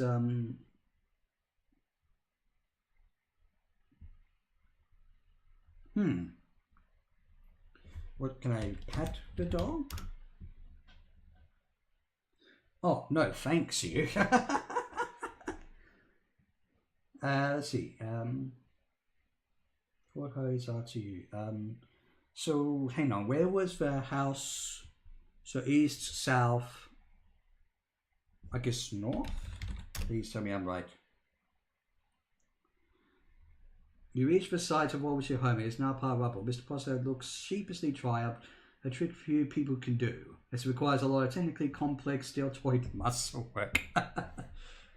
Mr. Prosper looks out and standing the other side of the bulldozer. He seems to be wearing a digital watch. Ford hurries out to you. So wait, as if Arthur were to say, you know, like, I'll get you for this. With a noise like a cross between Led Zeppelin's farewell concert. That's true about the dog. An eruption of Krakatoa. A huge fleet of Vogon constructor ships flies overhead and announces that the Earth will be demolished to make way for a new hyperspace bypass in 2 of your Earth minutes. In all the turmoil, you drop the thing your aunt gave you, which you don't know what it is, and it rolls away. Here's the least of your worries. Oh, that's the little thing or a string or whatever it is. Anyways, you've been trying to get rid of it for years. I think you have to press a button to hitchhike, I'm not sure. The vast yellow ships thunder across the sky, spreading waves of terror and panic in their wake. The voice of a Vogon captain slams across the country, insisting that the planning charts and demolition orders have been available at the local planning office in Alpha Centauri for 50 years, and it's too late to start making a fuss about it now. Throughout the noise, Ford is shouting at you. He removes a small black device from his satchel, but accidentally drops it to pick. Oh, I had to pick up device. Please, hopefully it's the right one. Take it. Fierce gales whip across the land, and thunder bangs continuously through the air in the wake of the giant ships. Ford fights to reach you, but the wind is too fierce. Further announcements from the Vogon captain make it clear that demolition will begin in just a few seconds. Through the blinding rain, you see lights flickering on a small device. Oh geez, can I examine without dying? Electronic sub-ether signaling device. We're signaling using... So buttons... Okay. The electronic sub-ether signaling device is shaped like a small fist with an extended thumb. Well, of course we hitchhike. Various lights along its knuckles are currently blinking wildly, indicating a spaceship in the vicinity. There's 2 small buttons. A red one labelled Called Engineer and a green one labelled Hitchhiker. It bears a small label which reads, another fine product of a Sirius Cybernetics Corporation. Affixed to the thumb is a lifetime guarantee. Well, I guess we press the green button. Just hopefully we haven't forgotten anything in regards to the dog or peanuts. But we know what happened to them. Oh. Lights whirl sickeningly around your head. The ground arches away beneath your feet, and every atom of your being is scrambled. An experience you're probably going to have to get used to. You are in dark. What happens if we wait? You can see nothing, feel nothing, hear nothing, taste nothing, smell nothing. You're not entirely certain who you are. Really?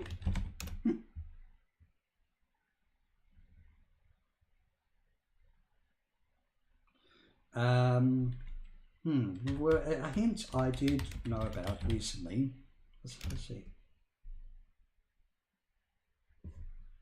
Okay, so we had to wait for the shadow to appear. Or something.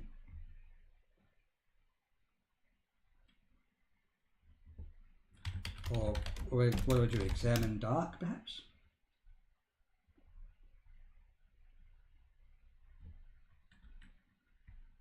Let's see. Feel dark? Is it going to make you type? Wait, no. I'm sure it won't. That'd be bizarre.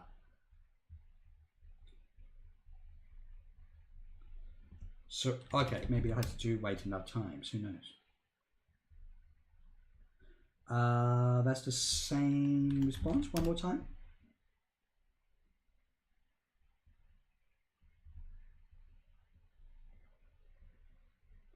Okay, it's changing slightly over time.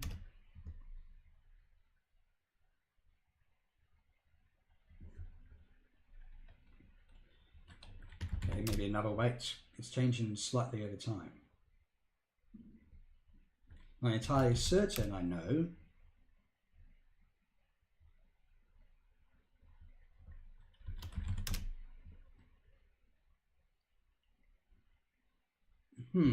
I think it's trying to tell me something. Hang on. Wait, did I type in feel dark before? Let's see. Examine. So I'll try the. Okay, so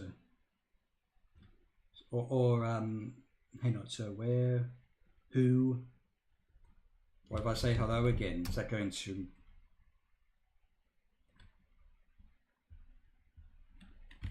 Taste dark?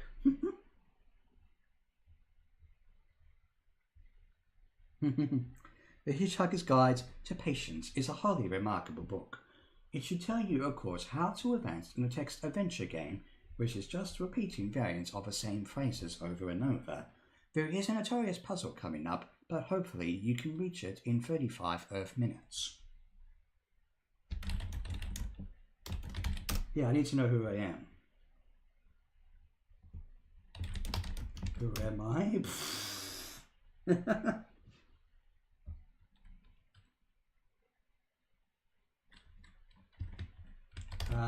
Taste nothing. That might help. I don't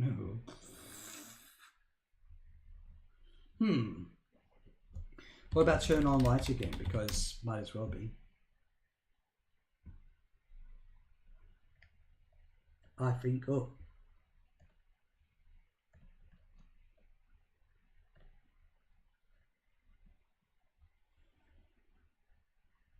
I'll try to see if I can read this dramatically. It is of course well known that careless talk costs lives, but the full scale of a problem is not always appreciated. For instance, at the exact moment you said know who I am, a freak wormhole opened in the fabric of the space-time continuum and carried your words far, far back in time across almost infinite reaches of space to a distant galaxy, where strange and warlike beings were poised on the brink of frightfully interstellar battle. The two opposing leaders were meeting for the last time. A dreadful silence fell across the conference table as the commander of the Verherks, resplendent in his black-jeweled battle shorts, gazed levelly at the de-governed leader squatting opposite him in a cloud of green, sweet-smelling steam. As a million sleek and horribly beweaponed star cruisers poised to unleash electric death at his single-word command, the Verherk challenged his vile enemy to take back what it had said about his mother. The creature stirred in its sickly broiling vapour at that very moment. The words "Know who I am" drifted across the conference table. Unfortunately, in the Verherk tongue, this was the most dreadful insult imaginable, and there was nothing for it but to wage terrible war for centuries. Eventually, the error was detected, but over 250,000 worlds, their people and cultures perished in the Holocaust. You have destroyed most of a small galaxy. Please pick your words with a greater care. Does that mean I've died?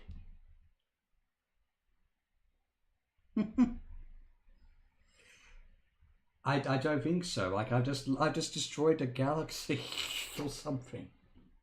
As if you, what happened to the Earth, not that Arthur vaguely knows it yet, is bad enough. Hang on, what if I turn on the lights again? Am I going to get the same thing? So hang on. So if I try to turn on the light. Yeah, but you're not helping me much with when it comes to the sensors. Wait, come to sensors? I doubt that would even be a command, but you never know.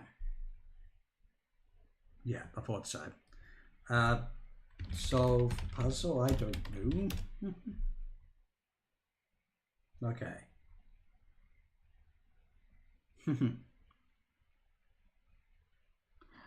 I doubt it. We did press hitchhike and we're still alive. We can still type in commands, but just somehow, you know, so not, you do not even know.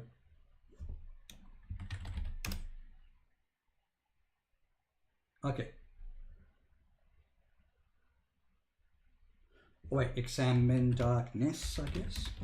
Wait, it's like the darkness is talking to me.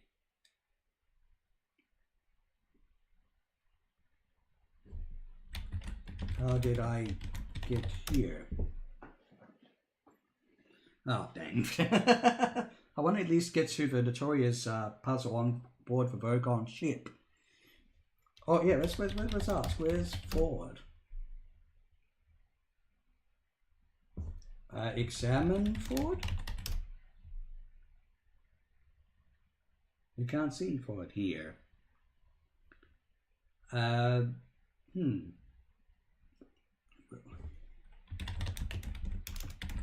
am I? I thought either where am I would also blow up a galaxy or something.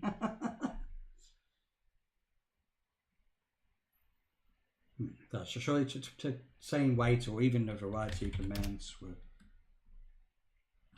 I'll just try wait a few more times.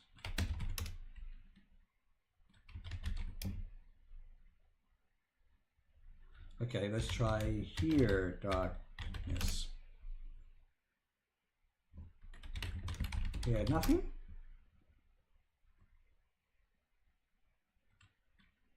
Oh, wait, you can't hear.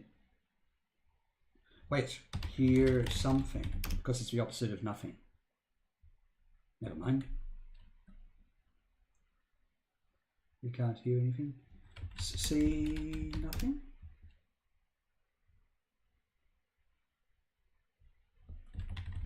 Feel nothing? And taste nothing. Nothing. 4 out of 5 sensitive people solve this puzzle right away.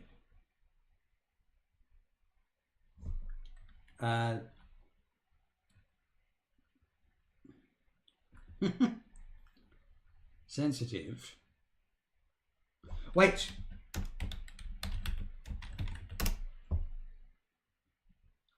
Damn it! I was hoping like.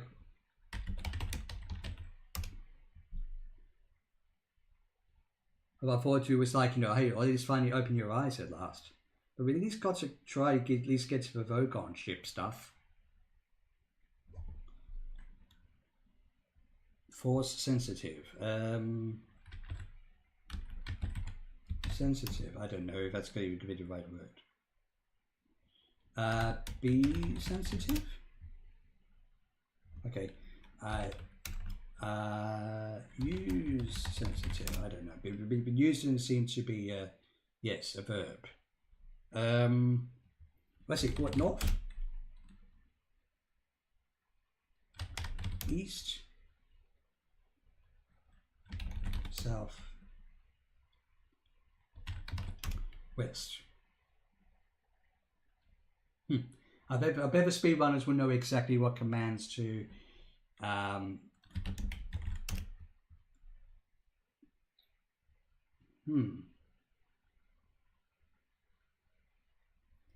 Interesting. I wouldn't mind getting a little help here, Star Fox. So I want to see the Vogon ship. Yes, I'll just type in that for it while we wait. Oh, that's not even a verb. Let's see. Hitch.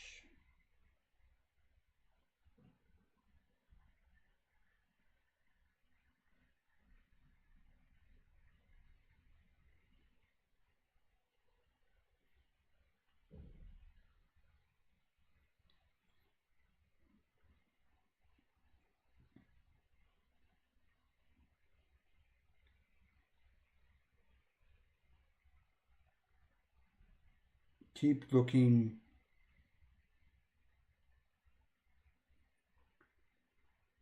Look. So what? So what if I just type in look, do I?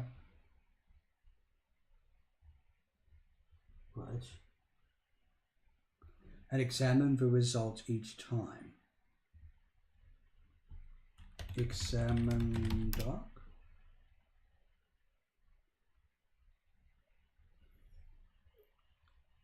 Yes, you could say that. Okay, let's try this. Look. Smell. Oh, so you just have to do look and smell, I guess. I think. A shadow. There is a shadow. Yay, we did it.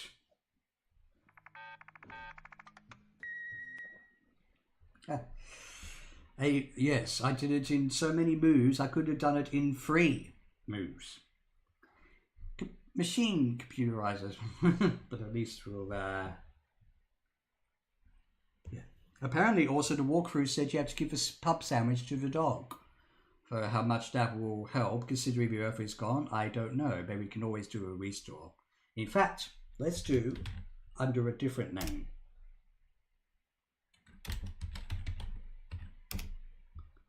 Okay, let's just go back up a little bit and read what that says. The Vergon Hold. This is a squalid room filled with grubby mattresses, unwashed cups, and unidentifiable bits of smelly alien underwear, just like in the book. A door lies to port and an airlock lies to starboard. Along one wall is a tall dispensing machine. In the corner is a glass case with a switch and a keyboard. It looks like the glass case contains an atomic vector plotter.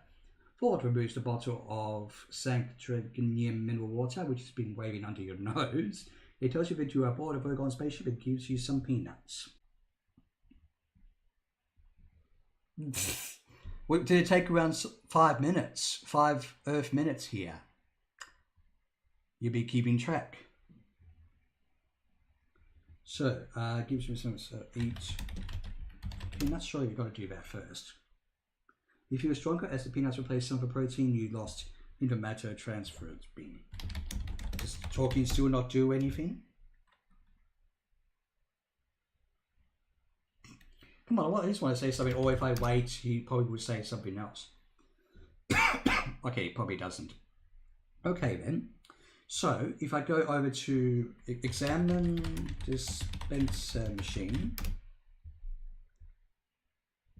The dispenser is tall, has a button and a round eye level, and says Babelfish. So apparently, this is the notorious puzzle I've heard about. The Babelfish puzzle is notoriously hard. But at the same time, I'm like, how can it be hard? Doesn't Ford just simply give you the Babelfish and the story keeps on going? We will find out momentarily. And anything dispensed would probably come out of a slot at around knee level. It bears a small label which reads, another fine product of a serious cybernetics corporation. Ford yawns. Matter transference always tires me out. I'm going to take a nap. He places something on top of his satchel. If you have any questions, here's The Hitchhiker's Guide to the Galaxy. Roll credits. Footnote 14. Ford lowers his voice to a whisper. I'm not supposed to tell you this, but you will never be able to finish the game without consulting the guide about lots of stuff. As he curls up in a corner and begins snoring, you pick up a Hitchhiker's Guide. What about consult guide on Babelfish? Is that possible? Here we go. The guide checks through its sub even the database and eventually comes up with the following entry. A mind-bogglingly improbable creature, a Babelfish, when placed in one's ear allows one to understand any language. Maybe for copyright reasons they couldn't do the whole joke, I guess. Let's see. Can you pick up Babelfish perchance? I see. So what? What, the yellow fish? Do they even vaguely resemble those sort of yellow fish that allow me to hear anything? Or understand anything, sorry? Let's see. It has a button. Okay, press dispenser machine button.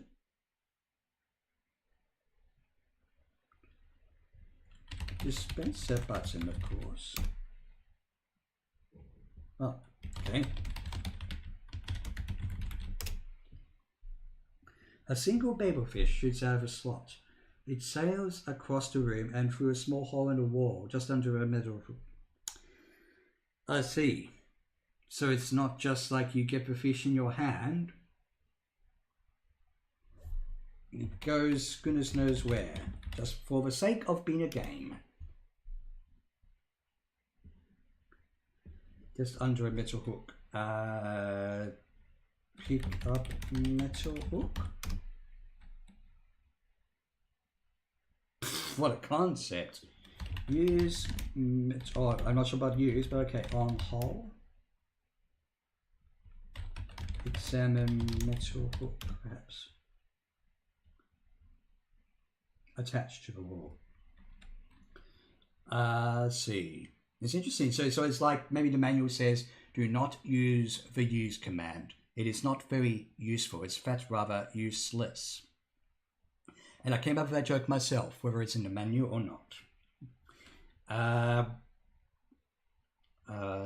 Put finger in hole. I'm not sure if that will even be recognized. What do you mean finger? Put hand in hole. It doesn't fit through the hole. Okay, so I see why this puzzle is notorious. That does sound like something official. Okay, let's see.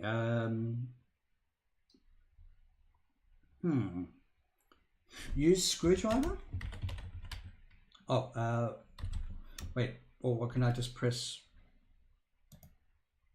flathead screwdriver on hole, perhaps? Oh, okay.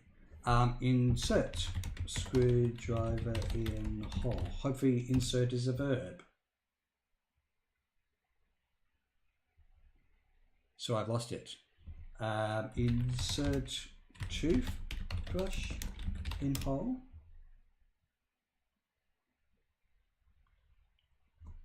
Examine thing. That's that I got in my.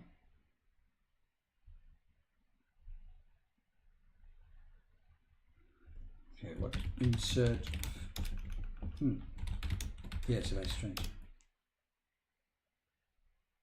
It doesn't fit through hole, so it must be big enough. RIP the sonic screwdriver, doctor. If the babelfish was saying like the teen, well, I would be saying, it just ate my Sonic. Toothbrush, geez, how am I going to... Wait, pocket fluff. So is that what we do? Insert pocket fluff in hole. It was for... The announcement is coming over the ship's intercom. Blah, blah, blah, blah, blah, blah, blah, blah, blah, blah, blah, blah, blah, blah. I can't even say that. So... Oops. But if I had the babel fish, I could understand that. No,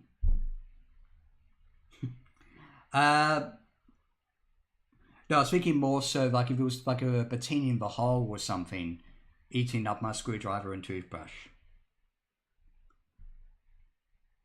Let's see. Consult guide on Vogon. Let's see what it has to say. The guide checks through its sub-evidence and eventually comes up with a final entry. Vogons, whose specialties are bureaucracy and planet smashing, are the most unpleasant race in the galaxy. They wouldn't think twice about throwing someone into space and wouldn't lift a finger to save their own grandmother from the ravenous bug-bladder beast of Trial. Also, see the entries on Vogon poetry and the ravenous bug-bladder beast of Trial. An announcement is coming over ship. Don't even ask me, chat, to try and transcribe that.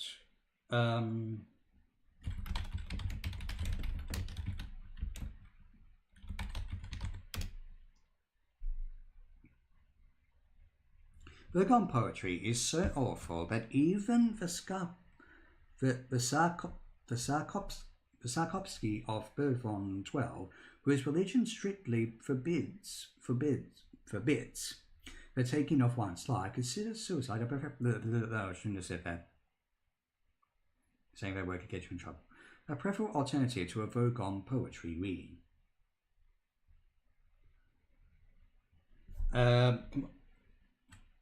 So if I didn't get the Babelfish enough moves, I could have listened to this. And as far as I can tell with the random wording, it's changing any given time. Just do one, or I can at least consult guide on. I can even consult it on the Psychopsy. Let's do that. So you never know. Oh, something you don't know for one's little guide. Ravenous. Okay, so consult guide on ravenous. Whoops.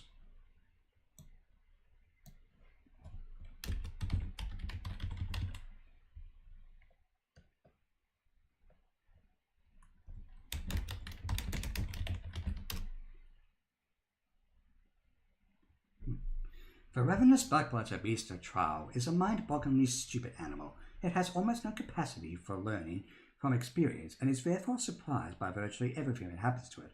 Here is an example of how stupid it is. It thinks that if you can't see it, it can't see you. Its behavior would be... it's with an apostrophe. Its behavior would be quite endearing if it wasn't spoiled by this one thing. It is the most violently carnivorous creature in the galaxy. Avoid, avoid, avoid. Well, you could say that about a fair amount of text games, I mean, possibly. What was one of the other things besides the dispenser machine?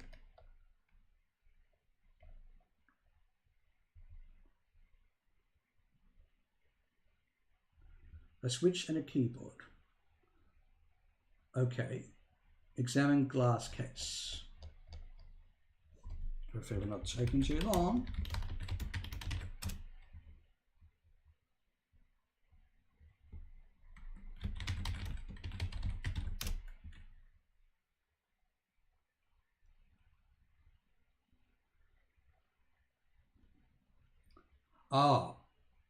What was it? Press keyboard, because I still need my babelfish to understand that.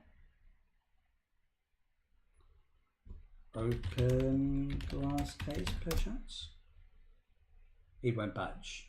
So, I need to figure out a way to give this babelfish so I can at least understand what to do.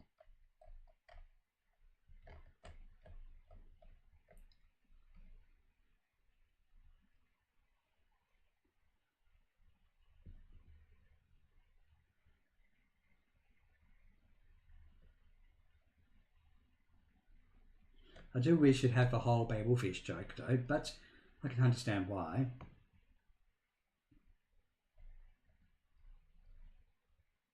Also, the red button calls for engineers apparently from the Hitchhiker's that little device. No, not that one. There we go.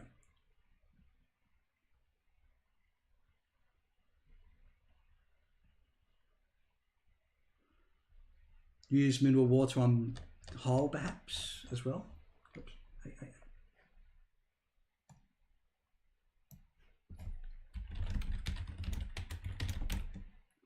Oh wait, insert mineral water in hull, I don't know. Because after all it's a bit fishy.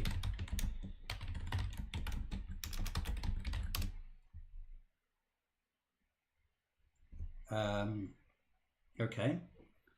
I almost had another idea for the fish. What was it?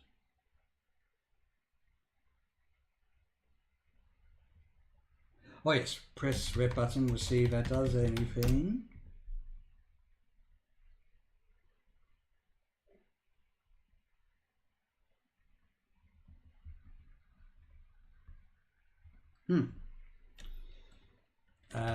If I wait, does the robot do anything?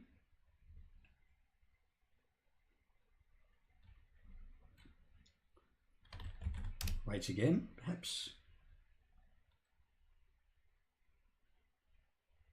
Oh, talk to robot, I guess. Looks, you seem to be about to talk. Well, I want to ask. Port having a great nap while well, I'm struggling in the general life, as you might say.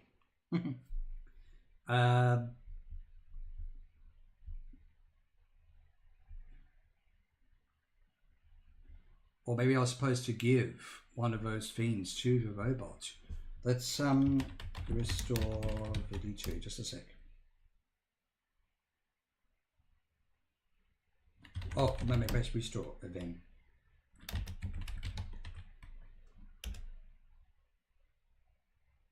Okay. So wait on. What was the last thing you said?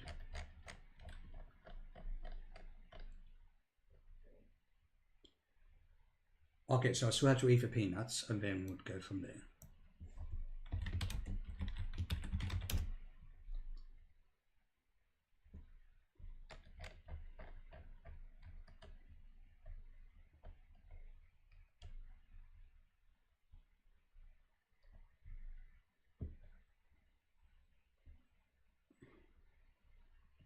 Examine suspension machine. Maybe that will lead to getting the guide back.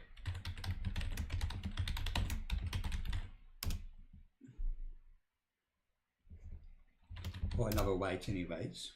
There we go, we got the guide. Okay. Maybe we have to ask the robot to use the...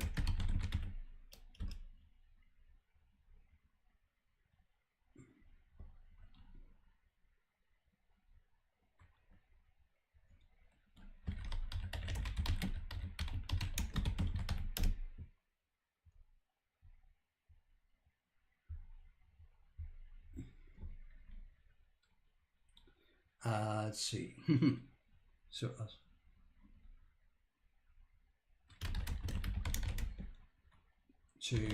I don't know, this probably won't even do anything.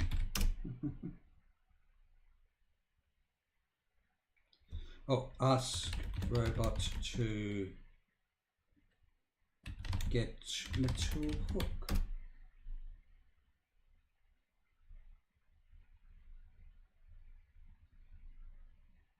Or ask it again. That's probably say the same thing.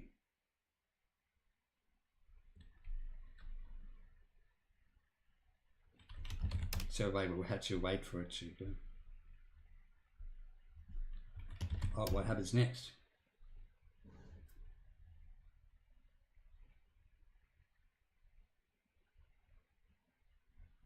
Okay. Where also compass directions perchance from the hold? Yeah, it's like a door lies to port and an airlock. But hang on a second.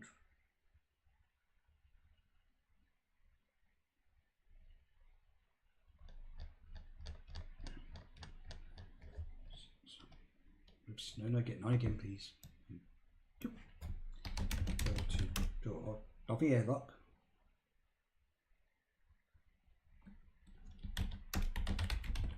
Because we're not going to the airlock. From the outside, okay.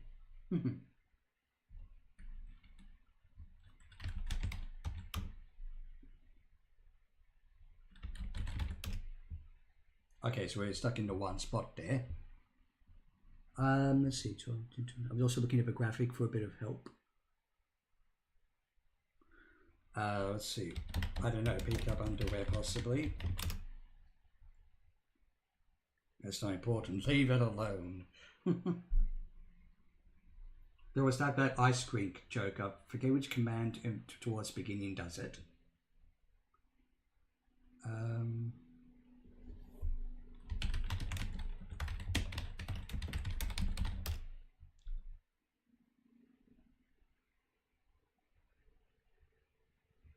That's easy for you to say since you don't even have it.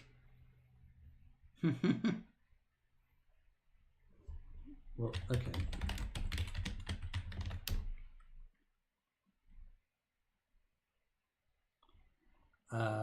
What was that about or even a mattress or something. Wait, I got it. Not I got it, but I got an idea.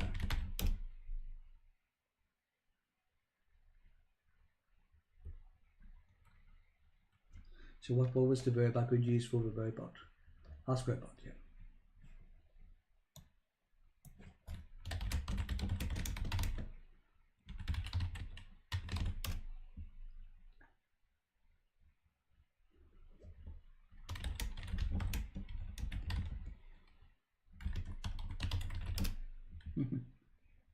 It's not imp.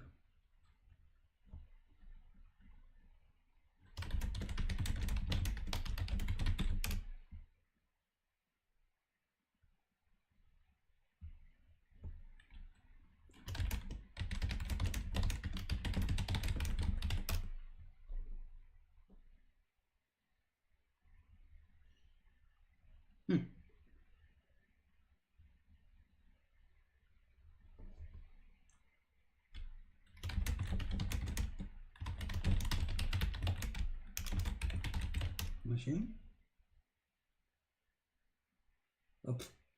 Oh, signaling devices.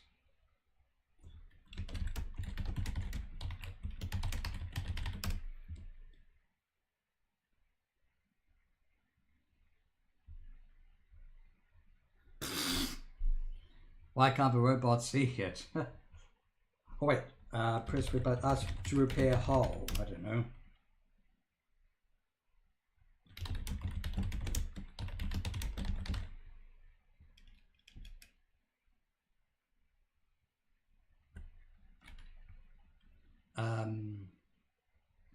Quick consult guide on. Well, hopefully the robot will check. That is one of the great unanswered questions. For a list of the others, consult the guide. The entry looks around something called the repair service.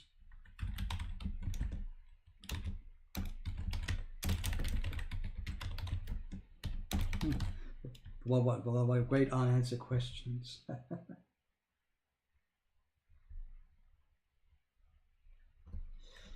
Oh wait, pick up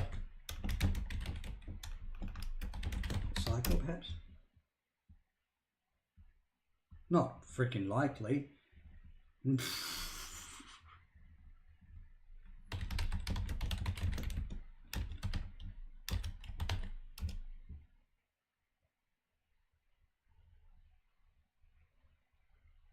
I don't think so. What is out of curiosity? What is it that one would have to do?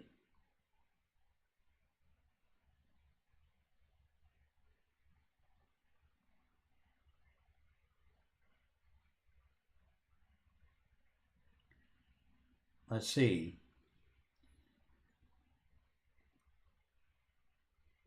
That is very curious. Okay.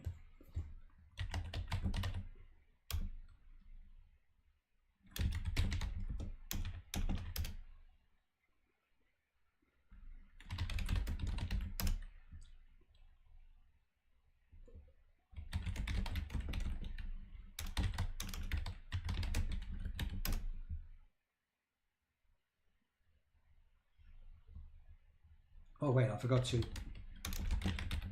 Yeah.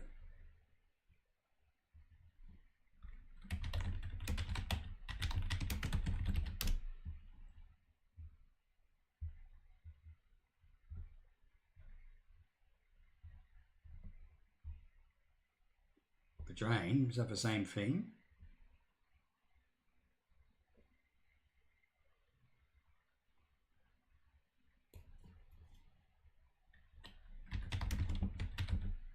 Oh, Ford's towel.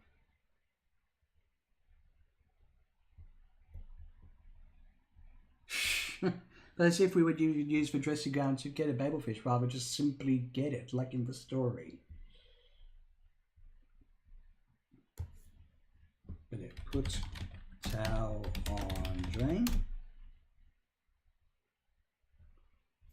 Unless then we were supposed to put a dispenser button. I think we can get multiple fish. And the satchel. Oh, I'll give a satchel with the guide, I guess.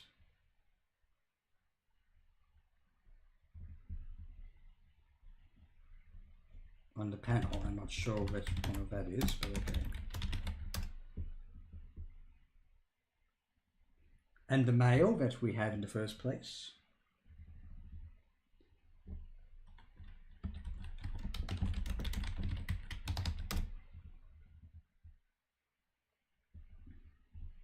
Now we do it. Okay.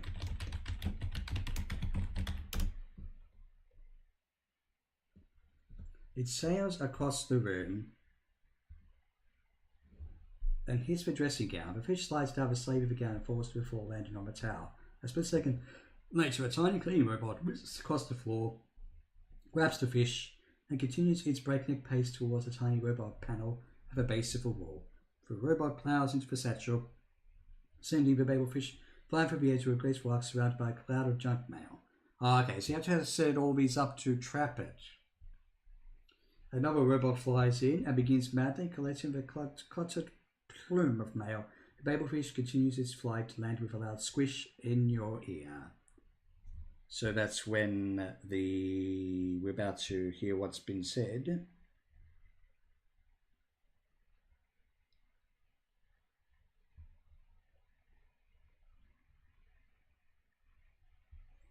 Right. Press switch, I guess, from that. Recording place. To open the case, type in the second word from the second verse of a captain's current favorite poem. Warning, an incorrect input will cause the case to explode, so that's the next puzzle. Well, considering we're about to... time is about up, we've done the notorious babelfish puzzle. So I think that's what we'll call it a stream.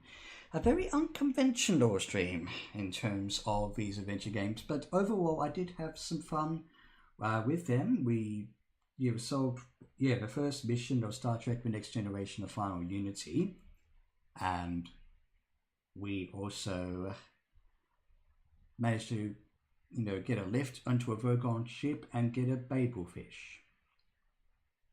So I guess if you have multiple fish to figure out where the fish goes. But it didn't even occur to me that you had to set up traps for the babelfish. But thanks every Anno Day and Fun Bros and Gaming Thunder. And also copyright infringement for talking before, even though the comments got deleted there and all that stuff. I'm not sure exactly how or why. But also we exchanged DMs and talked on the Retro Room live chat, so there's a bit of a shout out to go to the Retro Room live streams. So have a good day or night or whatever it is, everyone. Thank you for joining in during the stream and afterwards. And as they say, always remember where your Tau is. Happy Tau Day for tomorrow. Thanks everyone. Bye.